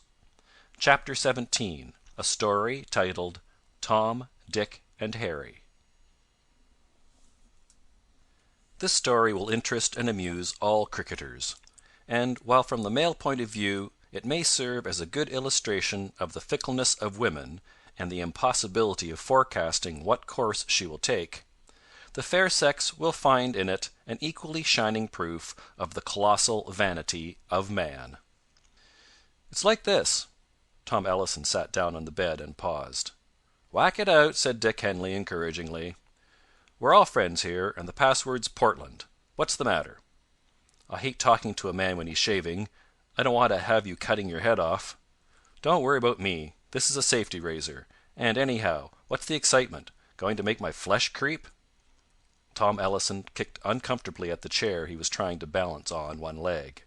"It's so hard to explain." "Have a dash at it." "Well, look here, Dick. We've always been pals, what?"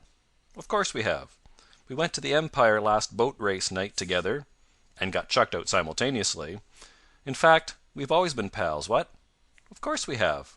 "Then, whenever there was a rag on and a boner in the squad, you always knew you could help yourself to my chairs." "You had the run of mine." "We've shared each other's baccy." "And whiskey. In short, we've always been pals, what?" "Of course we have." "Then," said Tom Ellison, "what are you trying to cut me out for?" "Cut you out?" "You know what I mean. What do you think I came here for? To play cricket? Rot! I'd much rather have gone on tour with the Authentics. I came here to propose to Dolly Byrne." Dick Henley frowned. "I wish you'd speak of her as Miss Byrne," he said austerely. "There you are, you see," said Tom with sombre triumph. "You oughtn't to have noticed a thing like that. It oughtn't to have mattered to you what I call her. I always think of her as Dolly." "You've no right to." "I shall have soon." "I'll bet you won't." "How much?" 10 to 1 in anything." "Done," said Tom. "I mean," he added hastily, "don't be a fool. There are some things one can't bet on, as you ought to have known," he said primly. "Now look here," said Dick. "This thing has got to be settled. You say I'm trying to cut you out. I like that. We may fairly describe that as rich. As if my love were the same sort of passing fancy that yours is. You know you fall in love, as you call it, with every girl you meet." "I don't." "Very well. If the subject is painful, we won't discuss it. Still, how about that girl you used to rave about last summer? Ethel something?" Tom blushed. "A mere friendship. We both collected autographs. And, if it comes to that, how about Dora Thingummy? You had enough to say about her last winter." Dick reddened. "We were on good terms, nothing more. She always sliced with her brassy. So did I. It formed a sort of bond." There was a pause. "After all," resumed Dick, "I don't see the point of all this. Why rake up the past? You aren't writing my life." "You started raking." "Well, to drop that, what do you propose to do about this? You're a good chap, Tom, when you aren't making an ass of yourself. But I'm hanged if I'm going to have you interfering between me and Dolly. Miss Byrne." Another pause. "Look here," said Dick. "Cards on the table. I've loved her since last common." "So have I." "We went up the Char together in a Canadair, alone." "She also did the trip with me. No chaperone." "Twice with me." "Same here." "She gave me a couple of dances at the Oriel ball." "So she did me." "She said my dancing was so much better than the average young man's." "She told me I must have had a great deal of practice at waltzing." "In the matter of photographs," said Tom, "she gave me one." "Me too." "Do you mean also, or a brace?" inquired Tom anxiously. Also, confessed Dick with reluctance. Signed? Rather. A third pause. I'll tell you what it is, said Tom. We must agree on something, or we shall both get left. All we're doing now is to confuse the poor girl. She evidently likes us both the same. What I mean is, we're both so alike that she can't possibly make a choice unless one of us chucks it. You don't feel like chucking it, Dick? What? You needn't be more of an idiot than you can help. I only asked. So we are evidently both determined to stick to it. We shall have to toss, then, to settle which is to back out and give the other man a show. Toss! Shouted Dick. For Dolly? Never! But we must do something. You won't back out like a sensible man. We must settle it somehow. It's all right, said Dick. I've got it. We both seem to have come here and let ourselves in for this rotten little village match, on a wicket which will probably be all holes and hillocks, simply for Dolly's sake. So it's only right that we should let the match decide this thing for us. It won't be so cold-blooded as tossing, see? You mean? Whichever of us makes the bigger score today wins. The loser has to keep absolutely off the grass. Not so much as a look or a remark about the weather. Then, of course, after the winner has had his innings, if he hasn't brought the thing off, and she has chucked him, the loser can have a look in. But not a moment before. Understand? All right. It'll give an interest to a rotten match, said Dick. Tom rose to a point of order. There's one objection. You, being a stodgy sort of bat, and having a habit of sitting on the splice, always get put in first. I'm a hitter, so they generally shove me in about fourth wicket. In this sort of match the man who goes in fourth wicket is likely to be not out half a dozen at the end of the innings. Nobody stays in more than 3 balls, whereas you, going in first, will have time for a decent knock before the rot starts. Follow? I don't want to take any advantage of you, said Dick, condescendingly. I shan't need it. We'll see Drew after breakfast, and get him to put us both in first. The Reverend Henry Drew, cricketing curate, was the captain of the side. Consulted on the matter after breakfast, the Reverend Henry looked grave. He was taking this match very seriously, and held decided views on the subject of managing his team.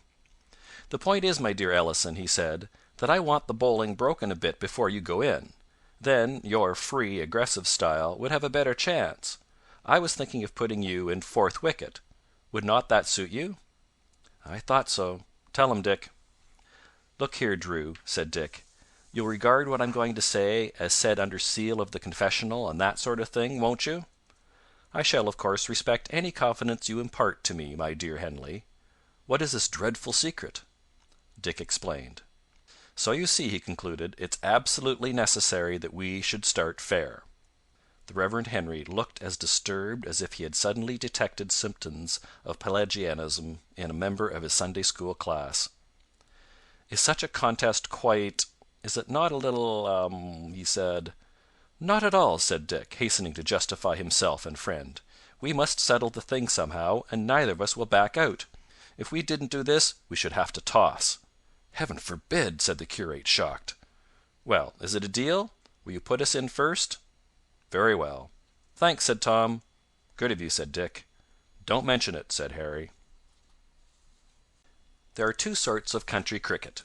There is the variety you get at a country house, where the wicket is prepared with a care as meticulous as that in fashion on any county ground, where red marl and such like aids to smoothness have been injected into the turf all through the winter, and where the outfielding is good and the boundaries spacious. And there is the village match, where cows are apt to stroll on to the pitch before the innings and cover point stands up to his neck in a furze bush. The game which was to decide the fate of Tom and Dick belonged to the latter variety. A pitch had been mown in the middle of a meadow, kindly lent by Farmer Rollitt, on condition that he should be allowed to umpire, and his eldest son Ted put on to bowl first. The team consisted of certain horny-handed sons of toil, with terrific golf shots in the direction of square leg, and the enemy's ranks were composed of the same material. Tom and Dick, in ordinary circumstances, would have gone in to bat in such a match with a feeling of lofty disdain, as befitting experts from the civilized world, come to teach the rustic mind what was what. But on the present occasion the thought of all that depended on their bats induced a state of nerves which would have done credit to a test match. "Would you mind taking first ball, old man?" said Tom. "All right," said Dick. He had been on the point of making the request himself, but it would not do to let Tom see that he was nervous. He took guard from Farmer Rollitt, and settled himself into position to face the first delivery. Whether it is due to the pure air of the country, or to daily manual toil, is not known, but the fact remains that bowlers in village matches, whatever their other shortcomings, seldom fall short in the matter of speed. The present trundler, having swung his arm round like a flail, bounded to the crease and sent down a ball which hummed in the air. It pitched halfway between the wickets in a slight hollow caused by the foot of a cow, and shot. Dick reached blindly forward, and the next moment his off stump was out of the ground. A howl of approval went up from the supporters of the enemy lying under the trees. Tom sat down, limp with joy. Dick out for a duck! What incredible good fortune! He began to frame in his mind epigrammatic sentences for use in the scene which would so shortly take place between Miss Dolly Burn and himself. The next man came in and played flukily but successfully through the rest of the over. "Just a single," said Tom to himself as he faced the bowler at the other end. "Just one solitary single. Miss Burn, may I call you Dolly? Do you remember that moonlight night on the Char? In my Canadian canoe, we two?" "What's that?" shrieked bowler and wicket-keeper as one man. Tom looked blankly at them. He had not gone within a mile and a half of the ball, he was certain, and yet there was the umpire with his hand raised, as if he were the Pope bestowing a blessing. He walked quickly back to the trees, flung off his pads, and began to smoke furiously. "Well?" said a voice. Dick was standing before him, grinning like a gargoyle. "Of all the absolutely delirious decisions," began Tom. "Oh, yes," said Dick rudely. "I know all about that. Why, I could hear the click from where I was sitting. The point is, what's to be done now? We shall have to settle it on the second innings. If there is one. Oh, there'll be second innings all right. There's another man out. On a wicket like this we shall all be out in an hour, and we'll have the other side out in another hour, and then we'll start again on this business. I shall play a big game next innings. It was only that infernal ball shooting that did me." "And I," said Tom, "if the umpire has got over his fit of delirium tremens, or been removed to Colney Hatch, shall almost certainly make a century." It was 4 o'clock by the time Tom and Dick went to the wickets for the second time. Their side had been headed by their opponents by a dozen on the first innings, 68 to 56. A splendid spirit of confidence animated the two batsmen. The umpire who had effected Tom's downfall in the first innings had since received a hard ball in the small of the back as he turned coyly away to avoid the ball, and was now being massaged by strong men in the tap-room of the village inn. It was the sort of occurrence, said Tom, which proved once and for all the existence of an all-seeing, benevolent Providence. As for Dick, he had smoothed out a few of the more important mountain ranges which marred the smoothness of the wicket, and was feeling that all was right with the world. The pair started well. The demon bowler of the enemy, having been fêted considerably under the trees by enthusiastic admirers during the innings of his side, was a little incoherent in his deliveries. 4 full pitches did he send down to Dick in his first over, and Dick had placed 16 to his credit before Tom, who had had to look on anxiously, had opened his account. Dick was a slow scorer as a rule, but he knew a full pitch to leg when he saw one. From his place at the other crease Tom could see Miss Burn and her mother sitting under the trees watching the game. The sight nerved him. By the time he had played through his first over he had reduced Dick's lead by half. An oyster would have hit out in such circumstances, and Tom was always an aggressive batsman. By the end of the third over the scores were level. Each had made 20. Enthusiasm ran high amongst the spectators, or such of them as were natives of the village. Such a stand for the first wicket had not been seen in all the matches ever played in the neighbourhood. When Tom, with a nice straight drive, which should have been a 4, but was stopped by a cow and turned into a single, brought up the century, small boys burst buttons and octogenarians wept like babes. The bowling was collared. The demon had long since retired grumbling to the deep field. Weird trundlers, with actions like nothing else on earth, had been tried, had fired their ringing shot, and passed. One individual had gone on with lobs, to the acute delight of everybody except the fieldsman who had to retrieve the balls and the above-mentioned cow. And still Tom and Dick stayed in and smote, while in the west the sun slowly sank. The Reverend Henry looked anxious. It was magnificent, but it must not be overdone. A little more, and they would not have time to get the foe out for the second time, in which case the latter would win on the first innings, and this thought was as gall to him. He walked out and addressed the rival captain. "I think," said he, "we will close our innings." Tom and Dick made two bee-lines for the scorer and waited palpitatingly for the verdict. "What's my score?" panted Tom. 54, sir." "And mine?" gasped Dick. 54 too, sir." "You see, my dear fellows," said the Reverend Henry, when they had finished, and his voice was like unto oil that is poured into a wound, "we had to win this match, and if you had gone on battling we should not have had time to get them out. As it is, we shall have to hurry." "But hang it!" said Tom. "But look here," said Dick. "Yes?" "What on earth are we to do?" said Tom. "We're in precisely the same hole as we were before," said Dick. "We don't know how to manage it. We're absolutely bunkered. Our competition, you see. About Miss Burn, don't you know? Which is to propose first? We can't settle it." The Reverend Henry smiled a faint, saintly smile, and raised a protesting hand. "My advice," he said, "is that both of you should refrain from proposing." "What?" said Dick. "What?" said Tom. "You see," purred the Reverend Henry, "you are both very young fellows. Probably you do not know your own minds. You take these things too "Now look here," said Tom. "None of that rot," said Dick. "I shall propose tonight. I shall propose this evening." "I shouldn't," said the Reverend Henry. "The fact is "Well? Well?" "I didn't tell you before, for fear it should put you off your game. But Miss Burn is engaged already, and has been for 3 days." The two rivals started. "Engaged!" cried Tom. "Whom to?" hissed Dick. "Me," murmured Harry. End of chapter 17.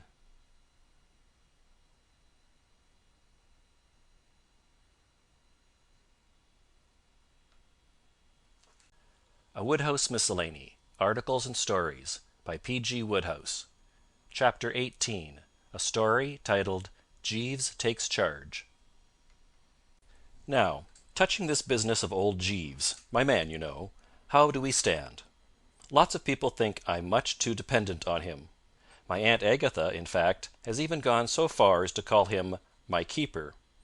Well, what I say is, why not? The man's a genius. From the collar upward he stands alone. I gave up trying to run my own affairs within a week of his coming to me. That was about half a dozen years ago, directly after the rather rummy business of Florence Craye, my Uncle Willoughby's book, and Edwin, the Boy Scout. The thing really began when I got back to Easby, my uncle's place in Shropshire. I was spending a week or so there, as I generally did in the summer, and I had had to break my visit to come back to London to get a new valet. I had found Meadows, the fellow I had taken to Easby with me, sneaking my silk socks, a thing no bloke of spirit could stick at any price. It transpiring, moreover, that he had looted a lot of other things here and there about the place, I was reluctantly compelled to hand the misguided blighter the mitten and go to London to ask the registry office to dig up another specimen for my approval. They sent me Jeeves. I shall always remember the morning he came. It so happened that the night before I had been present at a rather cheery little supper, and I was feeling pretty rocky. On top of this I was trying to read a book Florence Craye had given me. She had been one of the house party at Easby, and 2 or 3 days before I left we had got engaged. I was due back at the end of the week, and I knew she would expect me to have finished the book by then. You see, she was particularly keen on boosting me up a bit nearer her own plane of intellect. She was a girl with a wonderful profile, but steeped to the gills in serious purpose. I can't give you a better idea of the way things stood than by telling you that the book she'd given me to read was called Types of Ethical Theory, and that when I opened it at random I struck a page beginning The postulate or common understanding involved in speech is certainly coextensive, in the obligation it carries with the social organism of which language is the instrument, and the ends of which it is an effort to subserve. All perfectly true, no doubt, but not the sort of thing to spring on a lad with a morning head. I was doing my best to skim through this bright little volume when the bell rang. I crawled off the sofa and opened the door. A kind of darkish sort of respectful Johnny stood without. "I was sent by the agency, sir," he said. "I was given to understand that you required a valet." I'd have preferred an undertaker, but I told him to stagger in, and he floated noiselessly through the doorway like a healing zephyr. That impressed me from the start. Meadows had had flat feet and used to clump. This fellow didn't seem to have any feet at all. He just streamed in. He had a grave, sympathetic face, as if he, too, knew what it was to sup with the lads. "Excuse me, sir," he said gently. Then he seemed to flicker and wasn't there any longer. I heard him moving about in the kitchen, and presently he came back with a glass on a tray. "If you would drink this, sir," he said, with a kind of bedside manner rather like the royal doctor shooting the bracer into the sick prince. "It is a little preparation of my own invention. It is the Worcester sauce that gives it its colour. The raw egg makes it nutritious. The red pepper gives it its bite. Gentlemen have told me they have found it extremely invigorating after a late evening."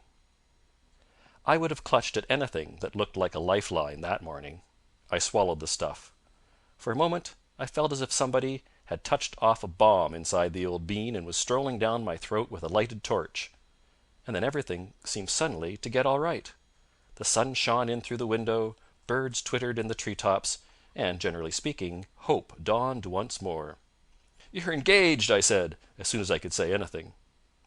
I perceived clearly that this cove was one of the world's wonders, the sort no home should be without. "Thank you, sir. My name is Jeeves." "You can start in at once?" "Immediately, sir." "Because I'm due down at Easby, in Shropshire, the day after tomorrow." "Very good, sir." He looked past me at the mantelpiece. "That is an excellent likeness of Lady Florence Cray, sir. It is 2 years since I saw her ladyship. I was at one time in Lord Worplesdon's employment. I tendered my resignation because I could not see eye to eye with his lordship in his desire to dine in dress trousers, a flannel shirt, and a shooting coat. He couldn't tell me anything I didn't know about the old boy's eccentricity. This Lord Worplesdon was Florence's father. He was the old buster who, a few years later, came down to breakfast one morning, lifted the first cover he saw, said, "Eggs, eggs, eggs, damn all eggs!" in an overwrought sort of voice, and instantly legged it for France, never to return to the bosom of his family. This, mind you, being a bit of luck for the bosom of the family, for old Worplesdon had the worst temper in the county. I had known the family ever since I was a kid, and from boyhood up this old boy had put the fear of death into me. Time, the great healer, could never remove from my memory the occasion when he found me, then a stripling of 15, smoking one of his special cigars in the stables. He got after me with the hunting crop just at the moment when I was beginning to realize that what I wanted more on earth was solitude and repose, and chased me more than a mile across difficult country. If there was a flaw, so to speak, in the pure joy of being engaged to Florence, it was the fact that she rather took after her father, and one was never certain when she might erupt. She had a wonderful profile, though. "Lady Florence and I are engaged, Jeeves," I said. "Indeed, sir." You know, there was a kind of rummy something about his manner, perfectly all right and all that, but not what you'd call chirpy. It somehow gave me the impression that he wasn't keen on Florence. Well, of course, it wasn't my business. I suppose that while he had been valeting old Worplesdon, she must have trodden on his toes in some way. Florence was a dear girl, and, seen sideways, most awfully good-looking, but if she had a fault, it was a tendency to be a bit imperious with the domestic staff. At this point in the proceedings there was another ring at the front door. Jeeves shimmered out and came back with a telegram. I opened it. It ran: "Return immediately. Extremely urgent. Catch first train. Florence." "Rum," I said. "Sir?" "Oh, nothing." It shows how little I knew Jeeves in those days that I didn't go a bit deeper into the matter with him. Nowadays I would never dream of reading a rummy communication without asking him what he thought of it. and this one was devilish odd. What I mean is, Florence knew I was going back to Easeby the day after tomorrow. Anyway, so why the hurry call? Something must have happened, of course, but I couldn't see what on earth it could be. "Jeeves," I said, "we shall be going down to Easeby this afternoon. Can you manage it?" "Certainly, sir." "You can get your packing done and all that?" "Without any difficulty, sir. Which suit will you wear for the journey?" "This one." I had on a rather sprightly young check that morning, to which I was a good deal attached. I fancied it, in fact, more than a little. It was perhaps rather sudden till you got used to it, but nevertheless an extremely sound effort, which many lads at the club and elsewhere had admired unrestrainedly. "Very good, sir." Again there was that kind of rummy something in his manner. It was the way he said it, don't you know. He didn't like the suit. I pulled myself together to assert myself. Something seemed to tell me that unless I was jolly careful and nipped this lad in the bud, he would be starting to boss me. He had the aspect of a distinctly resolute blighter. Well, I wasn't going to have any sort of that thing, by Jove! I'd seen so many cases of fellows who had become perfect slaves to their valets. I remember poor old Aubrey Fothergill telling me, with absolute tears in his eyes, poor chap, one night at the club, that he had been compelled to give up a favourite pair of brown shoes simply because Meekin, his man, disapproved of them. You have to keep these fellows in their place, don't you know. You have to work the good old iron hand in the velvet glove wheeze. If you give them a what's-its-name, they take a thingamy. "Don't you like this suit, Jeeves?" I said coldly. "Oh, yes, sir." "Well, what don't you like about it?" "It is a very nice suit, sir." "Well, what's wrong with it? Out with it! Dash it!" "If I might make the suggestion, sir, a simple brown or blue, with a hint of some quiet twill." "What absolute rot!" "Very good, sir." "Perfectly blithering, my dear man." "As you say, sir." I felt as if I had stepped on the place where the last stair ought to have been, but wasn't. I felt defiant, if you know what I mean, and there didn't seem anything to defy. "All right, then," I said. "Yes, sir." Then he went away to collect his kit, while I started in again on Types of Ethical Theory, and took a stab at a chapter headed Idiopsychological Ethics. Most of the way down in the train that afternoon I was wondering what could be up at the other end. I simply couldn't see what could have happened. Easeby wasn't one of those country houses you read about in the society novels, where young girls are lured on to play baccarat and then skinned to the bone of their jewellery, and so on. The house party I had left had consisted entirely of law-abiding birds like myself. Besides, my uncle wouldn't have let anything of that kind go on in his house. He was a rather stiff, precise sort of old boy, who liked a quiet life. He was just finishing a history of the family or something, which he had been working on for the last year, and didn't stir much from the library. He was a rather good instance of what they say about its being a good scheme for a fellow to sow his wild oats. I'd been told that in his youth Uncle Willoughby had been a bit of a rounder. You would never have thought it to look at him now. When I got to the house, Oakshott, the butler, told me that Florence was in her room watching her maid pack. Apparently there was a dance on at a house about 20 miles away that night, and she was motoring over with some of the Easeby lot and would be away some nights. Oakshott said she had told him to tell her the moment I arrived. So I trickled into the smoking room and waited, and presently in she came. A glance showed me that she was perturbed, and even peeved. Her eyes had a goggly look, and altogether she appeared considerably pipped. "Darling," I said, and attempted the good old embrace, but she sidestepped like a bantam-weight. "Don't!" "What's the matter?" "Everything's the matter. Bertie, you remember asking me when you left to make myself pleasant to your uncle?" "Yes." The idea being, of course, that as at that time I was more or less dependent on Uncle Willoughby, I couldn't very well marry without his approval. And though I knew he wouldn't have any objection to Florence, having known her father since they were at Oxford together, I hadn't wanted to take any chances, so I had told her to make an effort to fascinate the old boy. "You told me it would please him particularly if I asked him to read me some of his history of the family."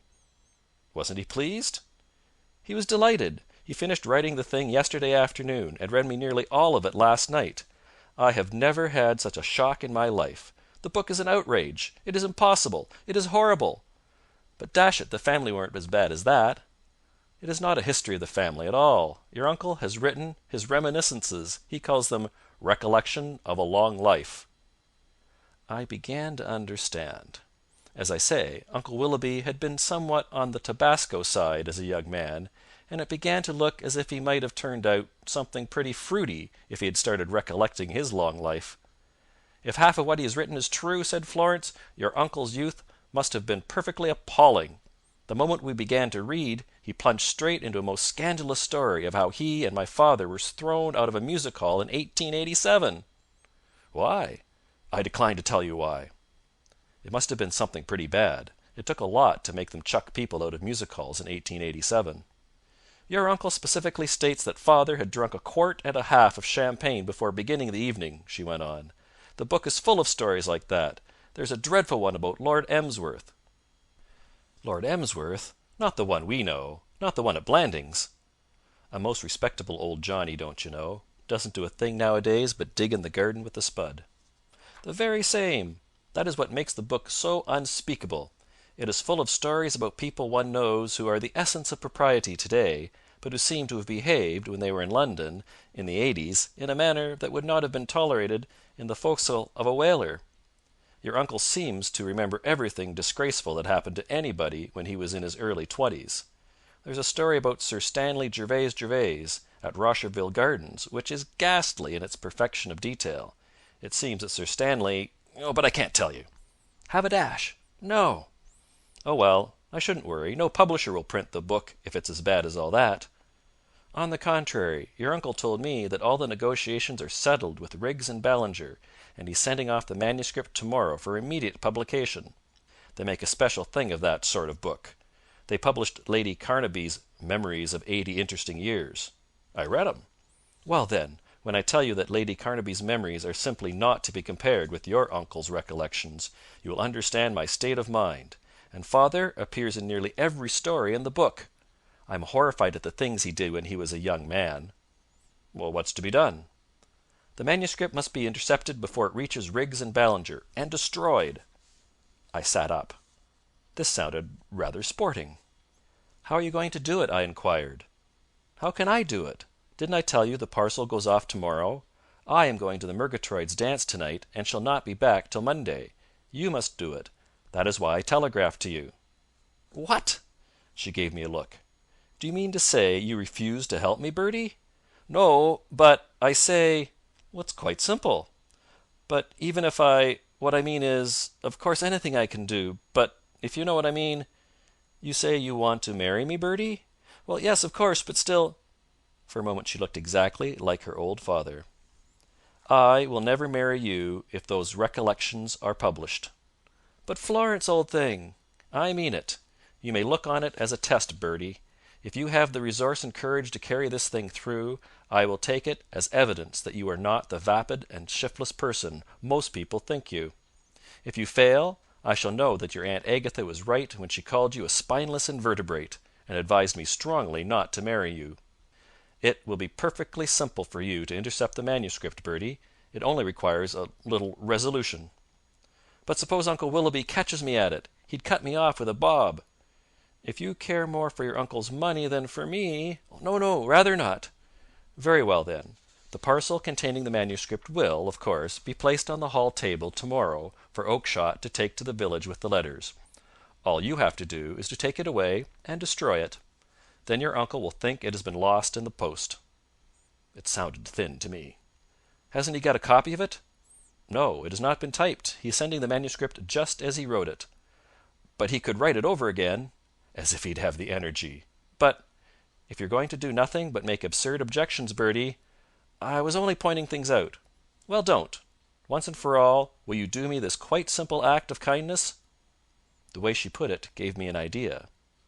"Why not get Edwin to do it? Keep it in the family, kind of, don't you know. Besides, it would be a boon to the kid." A jolly bright idea it seemed to me. Edwin was her young brother, who was spending his holidays at Easby. He was a ferret-faced kid, whom I had disliked since birth. As a matter of fact, talking of recollections and memories, it was young blighted Edwin who, 9 years before, had led his father to where I was smoking his cigar, and caused all of the unpleasantness. He was 14 now, and had just joined the Boy Scouts. He was one of those thorough kids, and took his responsibilities pretty seriously. He was always in a sort of fever because he was dropping behind schedule with his daily acts of kindness. However hard he tried, he'd fall behind. And then you would find him prowling about the house, setting such a clip to try and catch up with himself that Easeby was rapidly becoming a perfect hell for man and beast. The idea didn't seem to strike Florence. "I shall do nothing of the kind, Bertie. I wonder you can't appreciate the compliment I am paying you, trusting you like this." "Oh, I see that all right. But what I mean is, Edwin would do it so much better than I would. These Boy Scouts are up to all sorts of dodges. They spoor, don't you know, and take cover and creep about and what not. Bertie, will you or will you not do this perfectly trivial thing for me? If not, say so now, and let us end this farce of pretending that you care a snap of the fingers for me." "Dear old soul, I love you devotedly." "Then will you or will you not?" "Oh, all right," I said. "All right, all right, all right." And then I tottered forth to think it over. I met Jeeves in the passage just outside. "I beg your pardon, sir. I was endeavouring to find you." "What's the matter?" "I felt that I should tell you, sir, that someone has been putting black polish on our brown walking shoes." "What? Who? Why?" "I could not say, sir." "Can anything be done with them?" "Nothing, sir." "Damn!" "Very good, sir." I've often wondered, since then, how these murderer fellows manage to keep in shape while they're contemplating their next effort. I had a much simpler sort of job on hand, and the thought of it rattled me to such an extent in the night watches that I was a perfect wreck till day. Dark circles under the eyes, I give you my word. I had to call on Jeeves to rally round with one of those life-savers of his. From breakfast on I felt like a bag-snatcher at a railway station. I had to hang about waiting for the parcel to be put on the hall table, and it wasn't put. Uncle Willoughby was a fixture in the library, adding the finishing touches to the great work, I supposed, and the more I thought the thing over, the less I liked it. The chances against my pulling it off seemed about 3 to 2, and the thought of what would happen if I didn't gave me cold shivers down the spine. Uncle Willoughby was a pretty mild sort of old boy, as a rule, but I've known him to cut up rough, and by Jove, he was scheduled to extend himself if he caught me trying to get away with his life work. It wasn't till nearly 4 that he toddled out of the library with the parcel under his arm, put it on the table, and toddled off again. I was hiding a bit to the southeast at the moment, behind a suit of armour. I bounded out and legged it for the table. Then I nipped upstairs to hide the swag. I charged in like a mustang and nearly stubbed my toe on young blighted Edwin, the Boy Scout. He was standing at the chest of drawers, confound him, messing about with my ties. "Hello," he said. "What are you doing here?" "I'm tidying your room. It's my last Saturday's act of kindness." "Last Saturday's?" "I'm 5 days behind. I was 6 till last night, but I polished your shoes." "Was it you?" "Yes. Did you see them?" "I just happened to think of it." "I was in here looking round. Mr. Berkeley had this room while you were away. He left this morning. I thought perhaps he might have left something in it that I could have sent on. I've often done acts of kindness that way. You must be a comfort to one and all." It became more and more apparent to me that this infernal kid must somehow be turned out eftsoons or right speedily.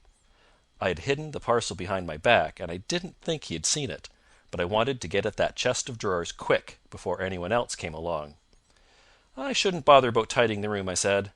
"Oh, I like tidying it. It's not a bit of trouble, really. But it's quite tidy now. Not so tidy as I shall make it." This was getting perfectly rotten. I didn't want to murder the kid, and yet there didn't seem any other way of shifting him. I pressed down the mental accelerator. The old lemon throbbed fiercely. I got an idea. "There's something much kinder than that which you could do," I said. "You see that box of cigars?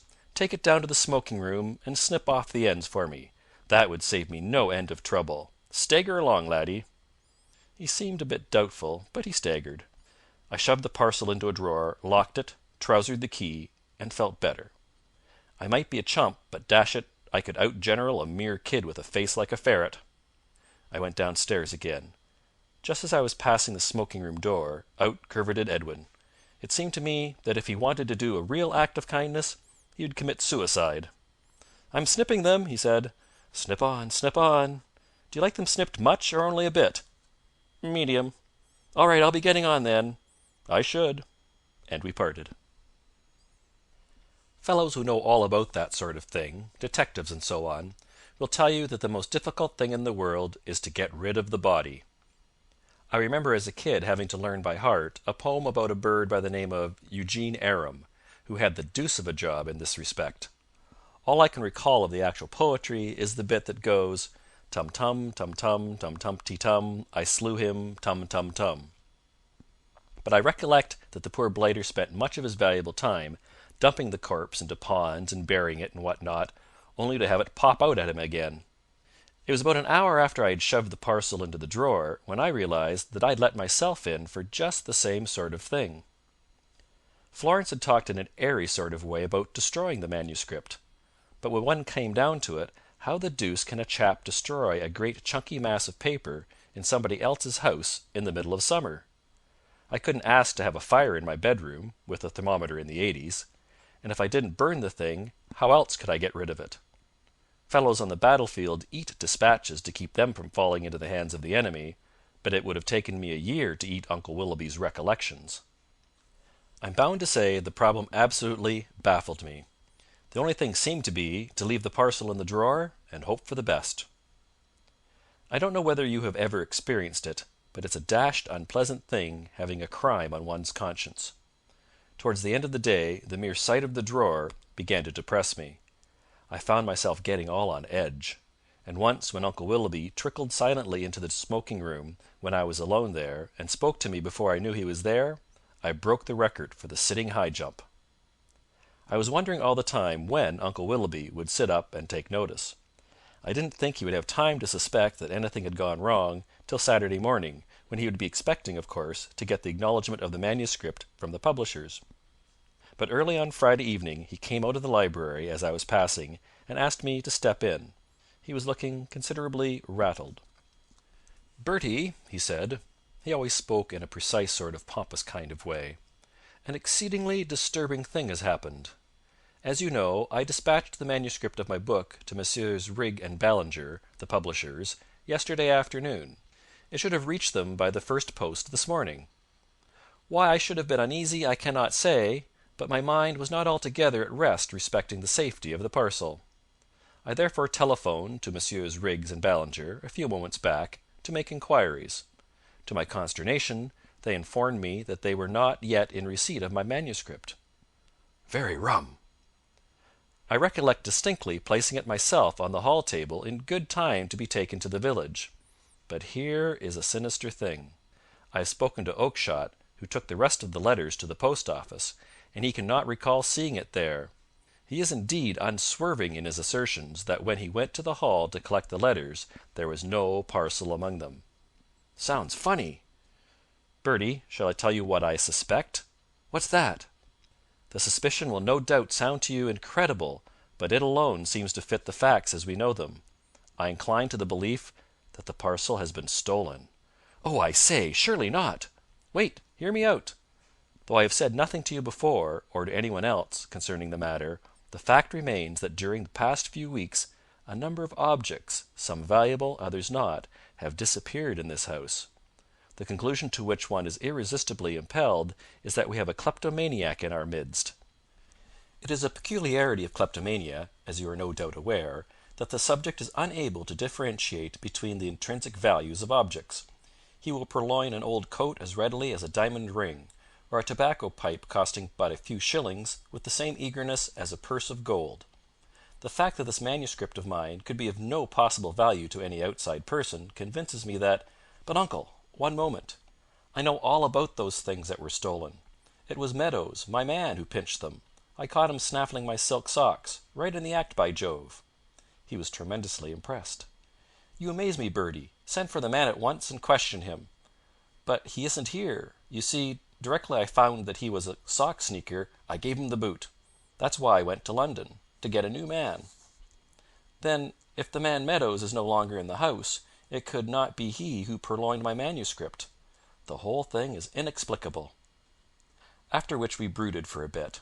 Uncle Willoughby pottered about the room, registering baffledness, while I sat sucking at a cigarette, feeling rather like a chappie I'd once read about in a book, who murdered another cove and hid the body under the dining room table, and then had to be the life and soul of a dinner party with it there all the time. My guilty secret oppressed me to such an extent that after a while I couldn't stick it any longer. I lit another cigarette and started for a stroll in the grounds, by way of cooling off. It was one of those still evenings you get in the summer, when you can hear a snail clear its throat a mile away. The sun was sinking over the hills, and the gnats were fooling about all over the place, and everything smelled rather topping, what with the falling dew and so on, and I was just beginning to feel a little soothed by the peace of it all, when suddenly I heard my name spoken. "It's about Bertie." It was the loathsome voice of young blighted Edwin. For a moment I couldn't locate it. Then I realized that it came from the library. My stroll had taken me within a few yards of the open window. I had often wondered how those Johnnies in books did it. I mean, the fellows with whom it was the work of a moment to do about a dozen things that ought to have taken them about 10 minutes. But, as a matter of fact, it was the work of a moment with me to chuck away my cigarette, swear a bit, leap about 10 yards, dive into a bush that stood near the library window, and stand there with my ears flapping. I was as certain as I've ever been of anything that all sorts of rotten things were in the offing. "About Bertie?" I heard Uncle Willoughby say. "About Bertie and your parcel. I heard you talking to him just now. I believe he's got it." When I tell you that just as I heard these frightful words, a fairly substantial beetle of sorts dropped from the bush down the back of my neck, and I couldn't even stir to squash the same, you will understand that I felt pretty rotten. Everything seemed against me. "What do you mean, boy? I was discussing the disappearance of my manuscript with Bertie only a moment back, and he professed himself as perplexed by the mystery as myself." "Well, I was in his room yesterday afternoon, doing him an act of kindness, and he came in with a parcel.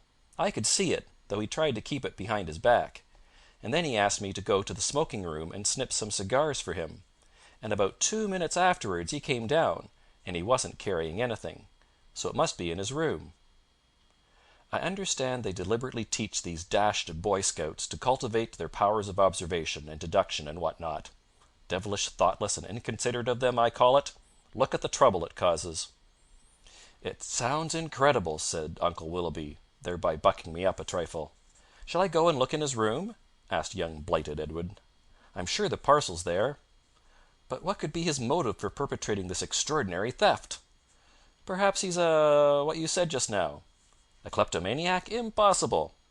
"It might have been Bertie who took all those things from the very start," suggested the little brute hopefully. "He may be like Raffles." "Raffles?" "He's a chap in a book who went about pinching things." "I cannot believe that Bertie would go about pinching things." "Well, I'm sure he's got the parcel. I'll tell you what you might do. You might say that Mr. Berkeley wired that he had left something here. He had Bertie's room, you know. You might say you wanted to look for it." "That would be possible. I didn't wait to hear any more. Things were getting too hot. I sneaked softly out of my bush and raced for the front door. I sprinted up to my room and made for the drawer where I'd put the parcel, and then I found I hadn't the key. It wasn't for the deuce of a time that I recollected I had shifted it to my evening trousers the night before, and must have forgotten to take it out again. Where the dickens were my evening things? I had looked all over the place before I remembered that Jeeves must have taken them away to brush. To leap at the bell and ring it was, with me, the work of a moment. I had just rung it, when there was a footstep outside, and in came Uncle Willoughby. "Oh, Bertie," he said, without a blush, "I have received a telegram from Berkeley, who occupied this room in your absence, asking me to forward him his cigarette case, which it would appear he inadvertently omitted to take with him when he left the house. I cannot find it downstairs, and it has, therefore, occurred to me that he may have left it in this room. I will just take a look around." It was one of the most disgusting spectacles I have ever seen. This white-haired old man, who should have been thinking of the hereafter, standing there, lying like an actor. "I haven't seen it anywhere," I said. "Nevertheless, I will search. I must spare no effort." "I should have seen it if it had been here, what?" "It may have escaped your notice. It is possibly in one of the drawers." He began to nose about. He pulled out drawer after drawer, pottering around like an old bloodhound, and babbling from time to time about Berkeley and a cigarette case, in a way that struck me as perfectly ghastly. I just stood there, losing weight every moment. Then he came to the drawer where the parcel was. "This appears to be locked," he said, rattling the handle. "Yes, I shouldn't bother about that one. It's locked, and all that sort of thing. You have not the key?" A soft, respectful voice spoke behind me. "I fancy, sir, that this must be the key you require.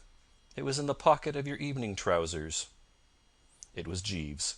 He had shimmered in, carrying my evening things, and was standing there holding out the key. I could have massacred the man. "Thank you," said my uncle. "Not at all, sir." The next moment Uncle Willoughby had opened the drawer. I shut my eyes. "No," said Uncle Willoughby, "there's nothing here. The drawer is empty. Thank you, Bertie. I hope I have not disturbed you. I fancy Berkeley must have taken his case with him after all." When he had gone, I shut the door carefully. Then I turned to Jeeves. The man was putting my evening things out on a chair. "Jeeves?" "Sir?" "Oh, nothing." It was deuced difficult to know how to begin. "Jeeves?" "Sir?" Have you by chance—" "I removed the parcel this morning, sir." "Oh, why?" "I considered it more prudent, sir." I mused for a while. "Of course, I suppose all this seems tolerably rummy to you, Jeeves?" "Not at all, sir. I chanced to overhear you and Lady Florence speaking of the matter the other evening, sir." "Did you, by Jove?" "Yes, sir." "Well, Jeeves, I think that on the whole, if you were to, as it were, freeze on to that parcel until we get back to London—" "Exactly, sir." "And then we might, so to speak, chuck it away somewhere, what?" "Precisely, sir." "I'll leave it in your hands." "Entirely, sir. You know, Jeeves, you're by way of being rather a topper." "I endeavour to give satisfaction, sir." "1 in a million, by Jove!" "It is very kind of you to say so, sir." "Well, that's about all, then, I think." "Very good, sir." Florence came back on Monday. I didn't see her till we were all having tea in the hall. It wasn't till the crowd had cleared away a bit that we got a chance of having a word together. "Well, Bertie?" she said. "It's all right." "You've destroyed the manuscript?" "Not exactly, but—" "What do you mean?" "I mean I haven't absolutely—" "Bertie, your manner is furtive." "It's all right. It's this way." And I was just going to explain how things stood, when out of the library came leaping Uncle Willoughby, looking as braced as a 2-year-old. The old boy was a changed man. "A most remarkable thing, Bertie. I have just been speaking with Mr. Riggs on the telephone, and he tells me he received my manuscript by the first post this morning. I cannot imagine what can have caused the delay. Our postal facilities are extremely inadequate in the rural districts. I shall write to headquarters about it. It is insufferable if valuable parcels are to be delayed in this fashion." I happened to be looking at Florence's profile at the moment, and at this juncture she swung round and gave me a look that went right through me like a knife. Uncle Willoughby meandered back to the library, and there was a silence that you could have dug bits out of with a spoon. "I can't understand it," I said at last. "I can't understand it, by Jove!" "I can. I can understand it perfectly, Bertie. Your heart failed you. Rather than risk offending your uncle, you—" "No, no, absolutely!" "You preferred to lose me rather than risk losing the money. Perhaps you did not think I meant what I said. I meant every word. Our engagement is ended." "But I say—" "Not another word." "But, Florence, old thing—" "I do not wish to hear any more. I see now that your Aunt Agatha was perfectly right. I consider that I have had a very lucky escape. There was a time when I thought that, with patience, you might be moulded into something worth while. I see now that you are impossible." And she popped off, leaving me to pick up the pieces. When I had collected the debris to some extent, I went to my room and rang for Jeeves. He came in looking as if nothing had happened or was ever going to happen. He was the calmest thing in captivity. "Jeeves!" I yelled. "Jeeves, that parcel has arrived in London!" "Yes, sir?" "Did you send it?" "Yes, sir. I acted for the best, sir. I think that both you and Lady Florence overestimated the danger of people being offended at being mentioned in Sir Willoughby's recollections. It has been my experience, sir, that the normal person enjoys seeing his or her name in print, irrespective of what is said about them. I have an aunt, sir, who a few years ago was a martyr to swollen limbs. She tried Walkinshaw's Supreme Ointment and obtained considerable relief, so much so that she sent them an unsolicited testimonial. Her pride at seeing her photograph in the daily papers in connection with descriptions of her lower limbs before taking, which were nothing less than revolting, was so intense that it led me to believe that publicity of whatever sort is what nearly everybody desires. Moreover, if you have ever studied psychology, sir, you will know that respectable old gentlemen are by no means averse to having it advertised that they were extremely wild in their youth. I have an uncle—" I cursed his aunts and his uncles and him and all the rest of the family. "Do you know that Lady Florence has broken off her engagement with me?" "Indeed, sir?" Not a bit of sympathy. I might have been telling him it was a fine day. "You're sacked." "Very good, sir." He coughed gently. "As I am no longer in your employment, sir, I can speak freely without appearing to take a liberty. In my opinion, you and Lady Florence were quite unsuitably matched. Her ladyship is of a highly determined and arbitrary temperament, quite opposed to your own. I was in Lord Worplesdon's service for nearly a year, during which time I had ample opportunities of studying her ladyship. The opinion of the servants' hall was far from favourable to her. Her ladyship's temper caused a good deal of adverse comment among us. It was at times quite impossible. You would not have been happy, sir." "Get out!" "I think you would have also found her educational methods a little trying, sir. I have glanced at the book her ladyship gave you. It has been lying on your table since our arrival, and it is, in my opinion, quite unsuitable. You would not have enjoyed it. And I have it from her ladyship's own maid, who happened to overhear a conversation between her ladyship and one of the gentlemen staying here, Mr. Maxwell, who is employed in an editorial capacity by one of the reviews, that it was her intention to start you almost immediately upon Nietzsche. You would not enjoy Nietzsche, sir. He is fundamentally unsound." "Get out!" "Very good, sir." It's rummy how sleeping on a thing often makes you feel quite different about it.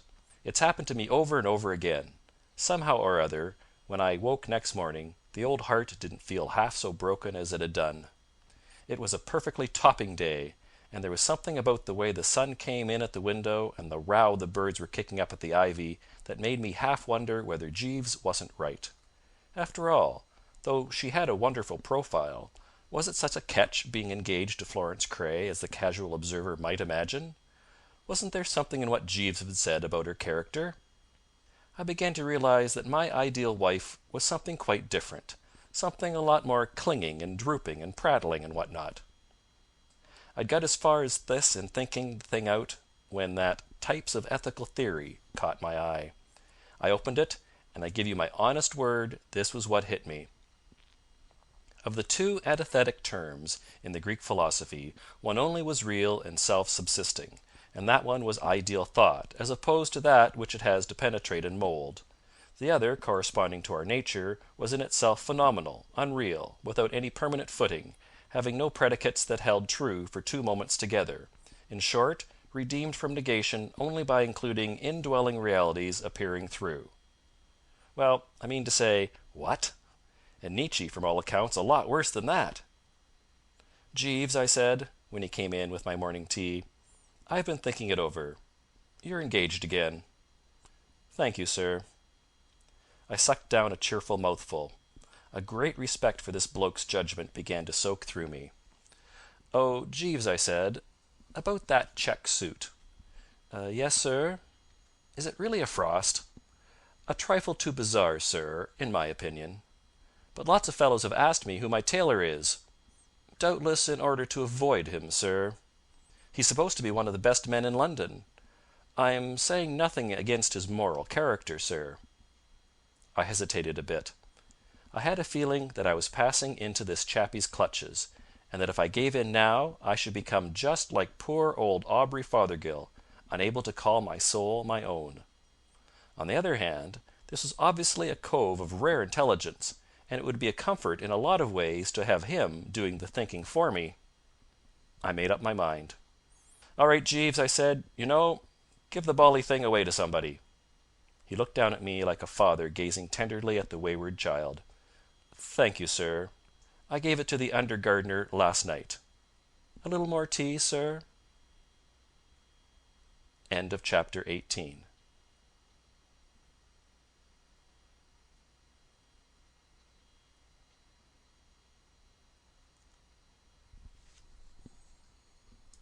A Wodehouse Miscellany, Articles and Stories, by P.G. Wodehouse. Chapter 19. A Story, titled Disentangling Old Dougie. Doesn't some poet or philosopher fellow say that it's when our intentions are best that we always make the worst breaks? I can't put my hand on the passage, but you'll find it in Shakespeare or somewhere, I'm pretty certain. At any rate, it's always that way with me, and the affair of Douglas Craye is a case in point. I dined with Dougie, a dear old pal of mine, one night at his club, and as he was seeing me out he said, "Reggie, old top," my name's Reggie Pepper, "Reggie, old top, I'm rather worried." "Are you, Dougie, old pal?" I asked.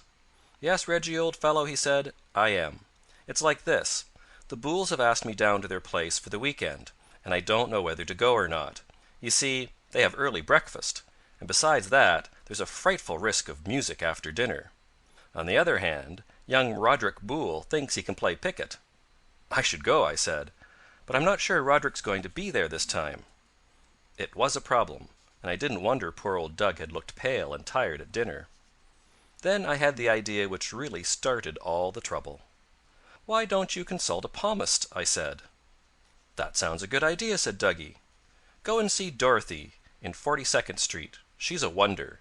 She'll settle it for you in a second. She'll see from your lines that you are thinking of making a journey, and she'll either tell you to get a move on, which will mean that Roderick will be there, or else to keep away because she sees disaster. You seem to be next to the game all right. I've been to a good many of them. You'll like Dorothy." "What did you say her name was? Dorothy? What do I do? Do I just walk in? Shan't I feel a fearful chump? How much do I give her?" $5. You'd better write and make a date." "All right," said Dougie, "but I know I shall look a frightful fool." About a week later I ran into him between the acts at the Knickerbocker. The old boy was beaming. "Reggie," he said, "you did me the best turn anyone's ever done me, sending me to Mrs. Darrell." "Mrs. Darrell?" "You know, Dorothy. Her real name's Darrell. She's a widow. Her husband was in some regiment and left her without a penny. It's a frightfully pathetic story. Haven't time to tell you now. My boy, she's a marvel. She had hardly looked at my hand when she said, 'You will prosper in any venture you undertake.' And next day, by George, I went down to the Booles and separated young Roderick from $70. She's a wonderful woman. Did you ever see just that shade of hair?" "I didn't notice her hair." He gaped at me in a sort of petrified astonishment. "You didn't notice her hair?" he gasped. I can't fix the dates exactly, but it must have been about 3 weeks after this that I got a telegram. "Call Madison Avenue immediately. Florence Craye." She needn't have signed her name. I should have known who it was from by the wording. Ever since I was a kid, Dougie's sister Florence has oppressed me to the most fearful extent. Not that I'm the only one. Her brothers live in terror of her, I know. Especially Edwin. He's never been able to get away from her, and it's absolutely broken his spirit. He's a mild, hopeless sort of chump who spends all his time at home. They live near Philadelphia, and has never been known to come to New York. He's writing a history of the family, or something, I believe. You see, events have conspired, so to speak, to let Florence do pretty much as she likes with them. Originally there was old man Craye, Dougie's father, who made a fortune out of the Soup Trust. Dougie's elder brother Edwin, Florence, and Dougie. Mrs. Craye has been dead some years. Then came the smash. It happened through the old man. Most people, if you ask them, will tell you that he ought to be in Bloomingdale, and I'm not sure they're not right. At any rate, one morning he came down to breakfast, lifted the first cover on the sideboard, said in a sort of despairing way, "Eggs, eggs, eggs, curse all eggs," and walked out of the room. Nobody thought much of it till about an hour afterward, when they found he had packed a grip, left the house, and caught the train to New York. Next day they got a letter from him, saying that he was off to Europe, never to return, and that all communications were to be addressed to his lawyers. and from that day on none of them had seen him. He wrote occasionally, generally from Paris, and that was all. Well, directly news of this got about, down swooped a series of aunts to grab the helm. They didn't stay long. Florence had them out, one after the other, in no time. If any lingering doubt remained in their minds, don't you know, as to who was going to be boss at home, it wasn't her fault. Since then she has run the show. I went to Madison Avenue. It was one of the aunts' houses. There was no sign of the aunt when I called. She had probably climbed a tree and pulled it up after her. But Florence was there. She is a tall woman with what, I believe, is called a presence. Her eyes are bright and black, and have a way of getting right inside you, don't you know, and running up and down your spine.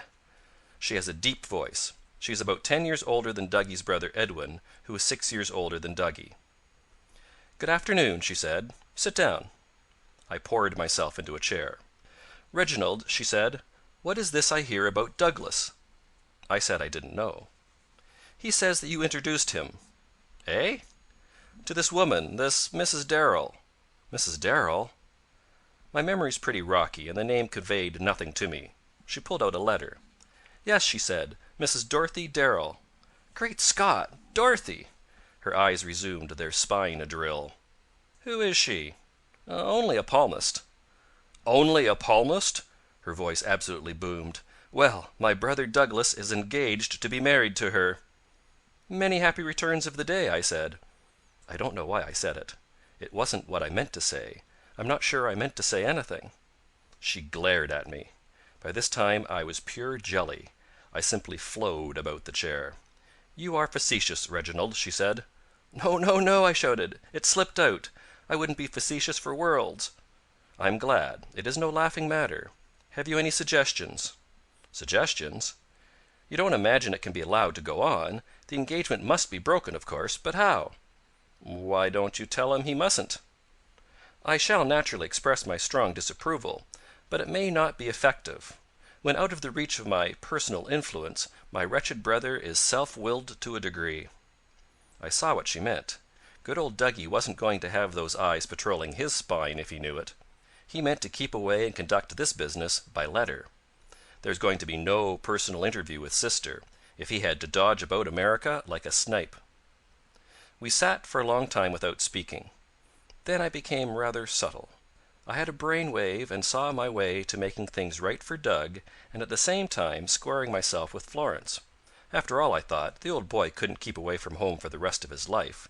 He would have to go there sooner or later, and my scheme made it pleasant and easy for him.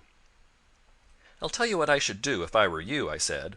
"I'm not sure I didn't read some book or see some play somewhere or other where they tried it on, and it worked all right.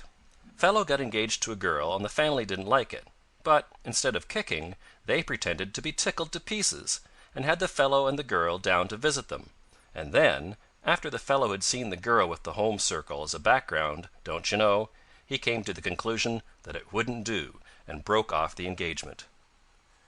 It seemed to strike her. "I hardly expected so sensible a suggestion from you, Reginald," she said. "It is a very good plan. It shows that you really have a definite substratum of intelligence. And it is all the more deplorable that you should idle your way through the world as you do, when you might be performing some really useful work." That was Florence all over. Even when she patted you on the head, she had to do it with her knuckles. "I'll invite them down next week," she went on. "You'd better come too." "It's awfully kind of you, but the fact is—" "Next Wednesday. Take the 3:47." I met Dougie next day. He was looking happy but puzzled, like a man who has found a dime on the street and is wondering if there's a string tied to it. I congratulated him on his engagement. "Reggie," he said, "a queer thing has happened. I feel as if I'd trodden on the last step when it wasn't there. I've just had a letter from my sister Florence asking me to bring Dorothy home on Wednesday. Florence doesn't seem to object to the idea of the engagement at all, and I expected that I'd have to call out the police reserves when she heard of it. I believe there's a catch somewhere." I tapped him on the breastbone. "There is, Doug," I said, "and I'll tell you what it is. I saw her yesterday, and I can put you next to the game. She thinks that if you see Mrs. Darrell mingling with the home circle, you'll see flaws in her which you don't see when you don't see her mingling with the home circle, don't you see? Do you see now?" He laughed heroically, don't you know. "I'm afraid she'll be disappointed. Love like mine is not dependent on environment." Which wasn't bad, I thought, if it was his own. I said good-bye to him, and toddled along rather pleased with myself. It seemed to me that I had handled his affairs in a pretty masterly manner for a chap who's supposed to be one of the biggest chumps in New York. Well, of course, the thing was an absolute flivver, as I ought to have guessed it would be. Whatever could have induced me to think that a fellow like poor old Doug stood a dog's chance against a determined female like his sister Florence, I can't imagine. It was like expecting a rabbit to put up a show with a python. From the very start there was only one possible end to the thing. To a woman like Florence, who had trained herself as tough as whalebone by years of scrapping with her father and occasional by-battles with ants, it was as easy as killing rats with a stick. I was sorry for Mrs. Darrell. She was a really good sort, and, as a matter of fact, just the kind of wife who would have done old Duggie a bit of good.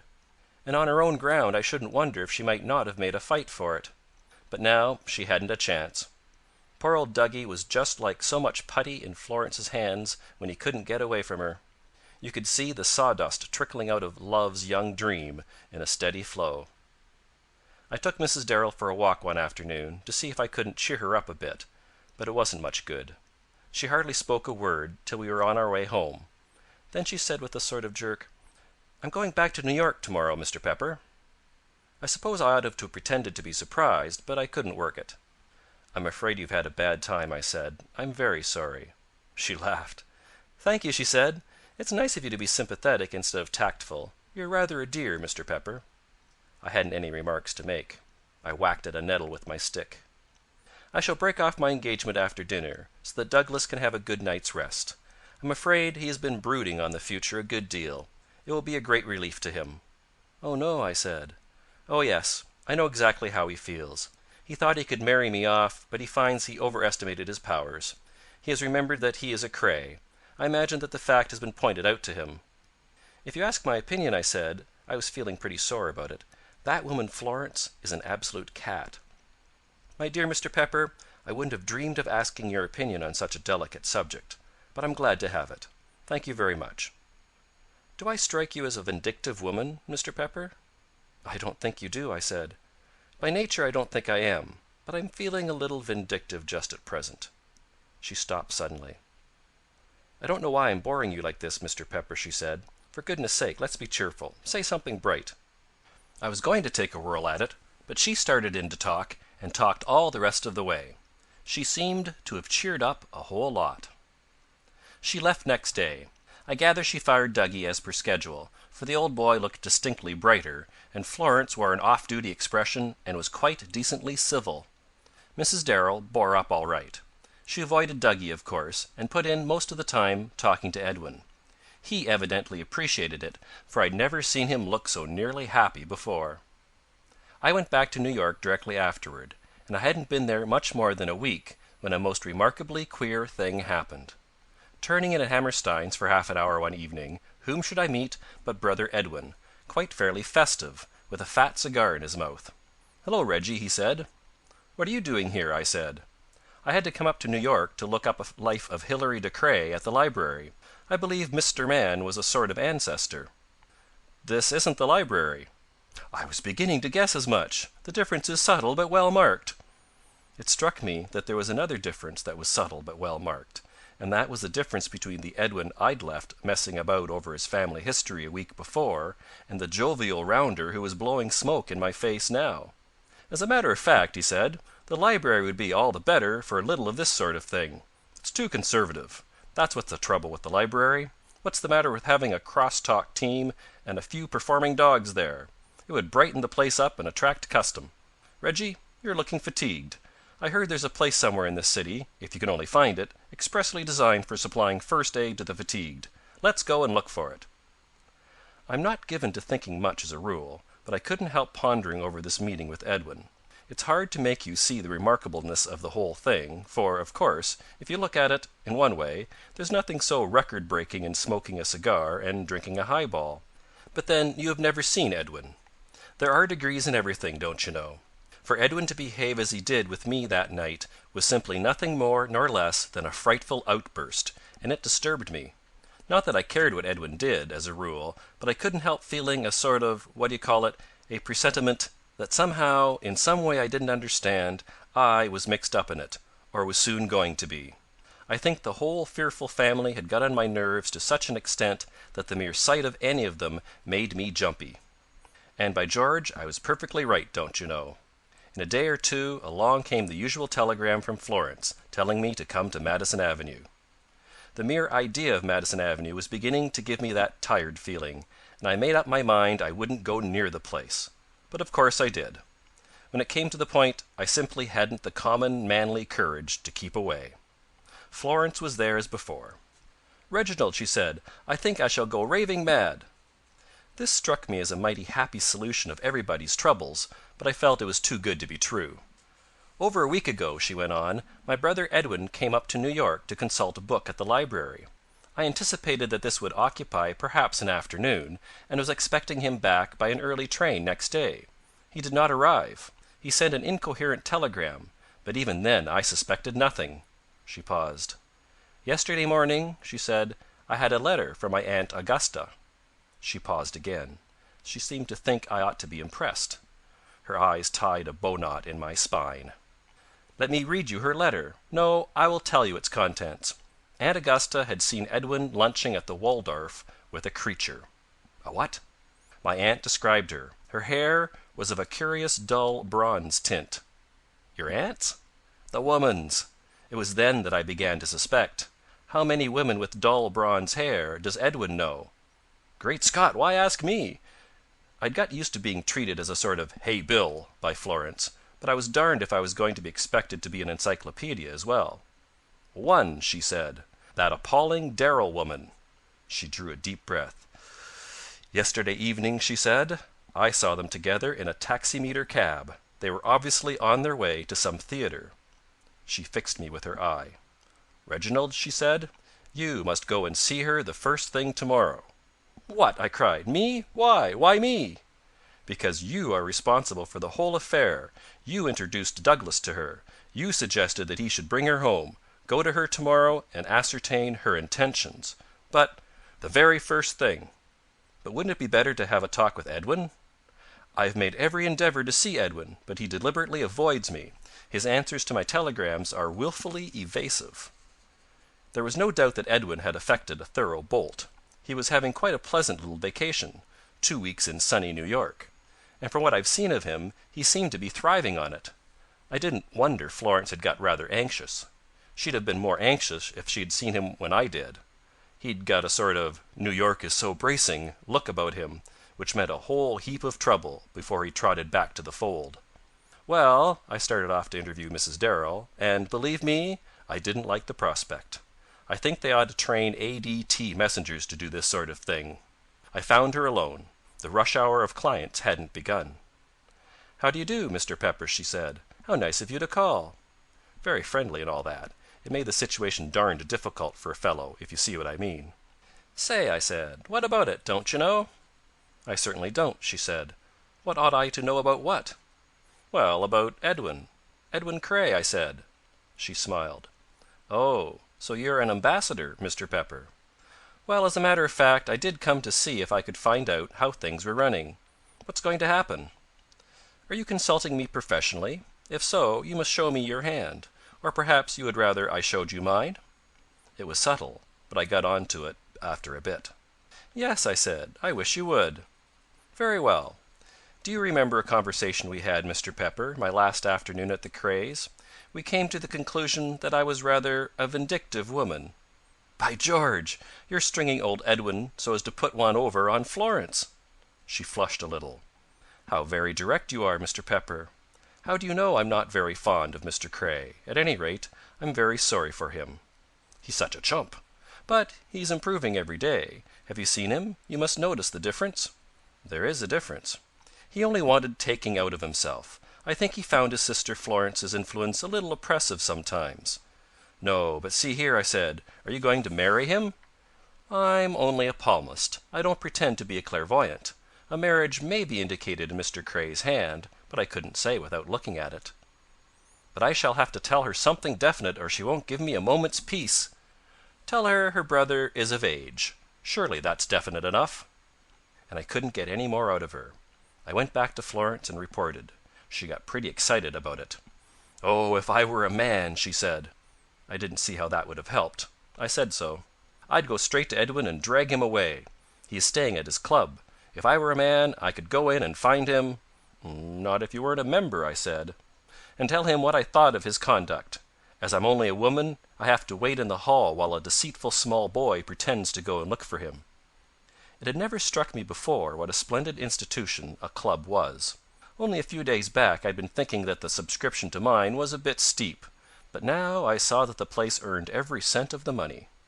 "Have you no influence with them, Reginald?" I said I didn't think I had. She called me something, invertebrate or something. I didn't catch it. "Then there's only one thing to do. We must find my father and tell him all. Perhaps you may rouse him to a sense of what is right. You may make him remember that he has duties as a parent." I thought it far more likely that I should make him remember that he had a foot. I hadn't a very vivid recollection of old man Cray. I was quite a kid when he made his great speech on the egg question and beat it for Europe. But what I did recollect didn't encourage me to go and chat with him about the duties of a parent. As I remember him, he was a rather large man, with elephantitis of the temper. I distinctly recalled one occasion when I was spending a school vacation at his home, and he found me trying to shave old Duggie, then a kid of 14, with his razor. "I shouldn't be able to find him," I said. "You can get his address from his lawyers." "He may be at the North Pole." "Then you must go to the North Pole." "But say—" "Reginald!" "Oh, all right." I knew just what would happen. Parbury and Stevens, the lawyers, simply looked at me as if I had been caught snatching bags. At least Stevens did. And Parbury would have done it too, only he'd been dead a good time. Finally, after drinking me in for about a quarter of an hour, Stevens said that if I desired to address a communication to his client, care of this office, it would be duly forwarded. "Good morning, good morning. Anything further? No thanks. Good morning, good morning." I handed the glad news on to Florence, and left her to do what she liked about it. She went down and interviewed Stevens. I supposed he'd had experience of her. At any rate, he didn't argue. He yielded up the address in level time. Old man Cray was living in Paris, but was to arrive in New York that night, and would doubtless be at his club. It was the same club where Edwin was hiding from Florence. I pointed this out to her. "There's no need for me to butt in after all," I said. "He'll meet Edwin there, and they can fight it out in the smoking room. You've only to drop him a line explaining the facts." "I shall certainly communicate with him in writing, but, nevertheless, you must see him. I cannot explain everything in a letter." "But doesn't it strike you that he may think it pretty bad, gall impertinence, don't you know, for a comparative stranger like me to be tackling a delicate family affair like this?" "You will explain that you are acting for me." "It wouldn't be better if old Duggie went along instead?" "I wish you to go, Reginald."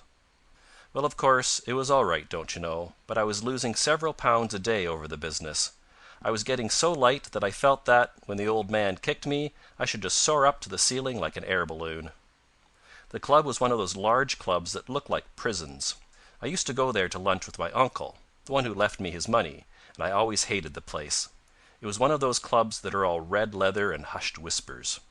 I'm bound to say, though, there wasn't much hushed whispering when I started my interview with old man Cray. His voice was one of my childhood's recollections. He was most extraordinarily like Florence. He had just the same eyes. I felt boneless from the start. "Good morning," I said. "What?" he said. "Speak up. Don't mumble." I hadn't known he was deaf. The last time we'd had any conversation on the subject of razors, he had done all the talking. This seemed to me to put the lid on it. "I only said good morning," I shouted. "Good what? Speak up. I believe you're sucking candy. Oh, good morning. I remember you now. You're the boy who spoiled my razor." I didn't half like this reopening of old wounds. I hurried on. "I came about Edwin," I said. "Who?" "Edwin, your son." "What about him?" "Florence told me to see you." "Who?" "Florence, your daughter." "What about her?" All this vaudeville team business, mind you, as if we were bellowing at each other across the street. All round the room you could see old gentlemen shooting out of their chairs like rockets and dashing off at a gallop to write to the governing board about it. Thousands of waiters had appeared from nowhere and were hanging about, dusting table legs. If ever a business wanted to be discussed privately, this seemed to me to be it. And it was just about as private as a conversation through megaphones in Longacre Square. "Didn't she write to you?" "I got a letter from her. I tore it up. I didn't read it." Pleasant, was it not? It was not. I began to understand what a shipwrecked sailor must feel when he finds there's something gone wrong with the life belt. I thought I might as well get to the point and get it over. "Edwin's going to marry a palmist," I said. "Who the devil's Harry?" "Not Harry, Mary. He's going to marry a palmist." About 400 waiters noticed a speck of dust on an ashtray at the table next to ours and swooped down on it. "Edwin's going to marry a palmist?" "Yes. She must be mad. Hasn't she seen Edwin?" And just then who should stroll in but Edwin himself. I sighted him and gave him a hail. He curveted up to us. It was amazing the way the fellow had altered. He looked like a 2-year-old. Flower in his buttonhole and a 6-inch grin, and all that. The old man seemed surprised too. I didn't wonder. The Edwin he remembered was a pretty different kind of a fellow. "Hello, Dad," he said. "Fancy meeting you here. Have a cigarette?" He shoved out his case. Old man Cray helped himself in a sort of dazed way. "You are Edwin?" he said slowly. I began to sidle out. They didn't notice me. They had moved to a settee, and Edwin seemed to be telling his father a funny story. At least he was talking and grinning, and the old man was making a noise like distant thunder, which I supposed was his way of chuckling. I slid out and left them. Some days later Dougie called on me. The old boy was looking scared. "Reggie," he said, "what do doctors call it when you think you see things when you don't? Hal something. I've got it, whatever it is. It's sometimes caused by overwork, but it can't be that with me, because I've not been doing any work. You don't think my brain's going or anything like that, do you?" "What do you mean? What's been happening?" "It's like being haunted. I read a story somewhere of a fellow who kept thinking he saw a battleship bearing down on him. I've got it too. 4 times in the last 3 days I could have sworn I saw my father and Edwin. I saw them as plainly as I see you. And of course Edwin's at home and father's in Europe somewhere. Do you think it's some sort of warning? Do you think I'm going to die?" "It's all right, old top," I said. "As a matter of fact, they are both in New York just now." "You don't mean that! Great Scott! What a relief!" "But, Reggie, old fox, it couldn't have been them really. The last time was at Louis Martin's, and the fellow I mistook for Edwin was dancing all by himself in the middle of the floor." I admitted it was pretty queer. I was away for a few days after that in the country. When I got back I found a pile of telegrams waiting for me. They were all from Florence, and they all wanted me to go to Madison Avenue. The last of the batch, which had arrived that morning, was so peremptory that I felt as if something had bitten me when I read it. For a moment I admit I hung back. Then I rallied. There are times in a man's life when he has got to show a flash of the old bulldog pluck, don't you know, if he wants to preserve his self-respect. I did then. My grip was still unpacked. I told my man to put it on a cab, and in about 2 ticks I was bowling off to the club. I left for England next day by the Lusitania. About 3 weeks later I fetched up at Nice. You can't walk far at Nice without bumping into a casino. The one I hit my first evening was the Casino Municipal at the Palais Masséna. It looked more or less of a home from home, so I strolled in. There was quite a crowd round the boulet tables, and I squashed in. And when I'd worked through into the front rank, I happened to look down the table, and there was Edwin, with a green Tyrolese hat hanging over one ear, clutching out for a lot of 5-franc pieces which the croupier was steering toward him at the end of a rake. I was feeling lonesome, for I knew no one in the place, so I edged round in his direction. Halfway there I heard my name called, and there was Mrs. Darrell. I saw the whole thing in a flash. Old man Cray hadn't done a thing to prevent it. Apart from being eccentric, he was probably glad that Edwin had had the sense to pick out anybody half as good a sort. And the marriage had taken place, and here they were on their honeymoon. I wondered what Florence was thinking of it. "Well, well, well, here we all are," I said. "I've just seen Edwin. He seems to be winning." "Dear boy," she said. "He does enjoy it so. I think he gets so much more out of life than he used to, don't you?" "Sure thing. May I wish you happiness? Why didn't you let me know and collect the silver fish slice?" "Thank you so much, Mr. Pepper. I did write to you, but I suppose you never got the letter." "Mr. Cray didn't make any objections then?" On the contrary, he was more in favor of the marriage than anyone. And I'll tell you why, I said. I'm rather a chump, you know, but I observe things. I bet he was most frightfully grateful to you for taking Edwin in hand and making him human. Why, you're wonderful, Mr. Pepper. That is exactly what he said himself. It was that first made us friends. And Florence? She sighed. I'm afraid Florence has taken the thing a little badly. But I hope to win her over in time. I want all my children to love me. All your what? I think of them as my children, you see, Mr. Pepper. I adopted them as my own when I married their father. Did you think I'd married Edwin? What a funny mistake! I am very fond of Edwin, but not in that way. No, I married Mr. Cray.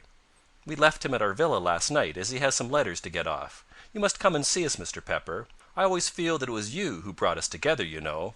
I wonder if you'll be seeing Florence when you get back. Will you give her my very best love? End of chapter 19. End of A Wodehouse Miscellany, Articles and Stories by P.G. Wodehouse.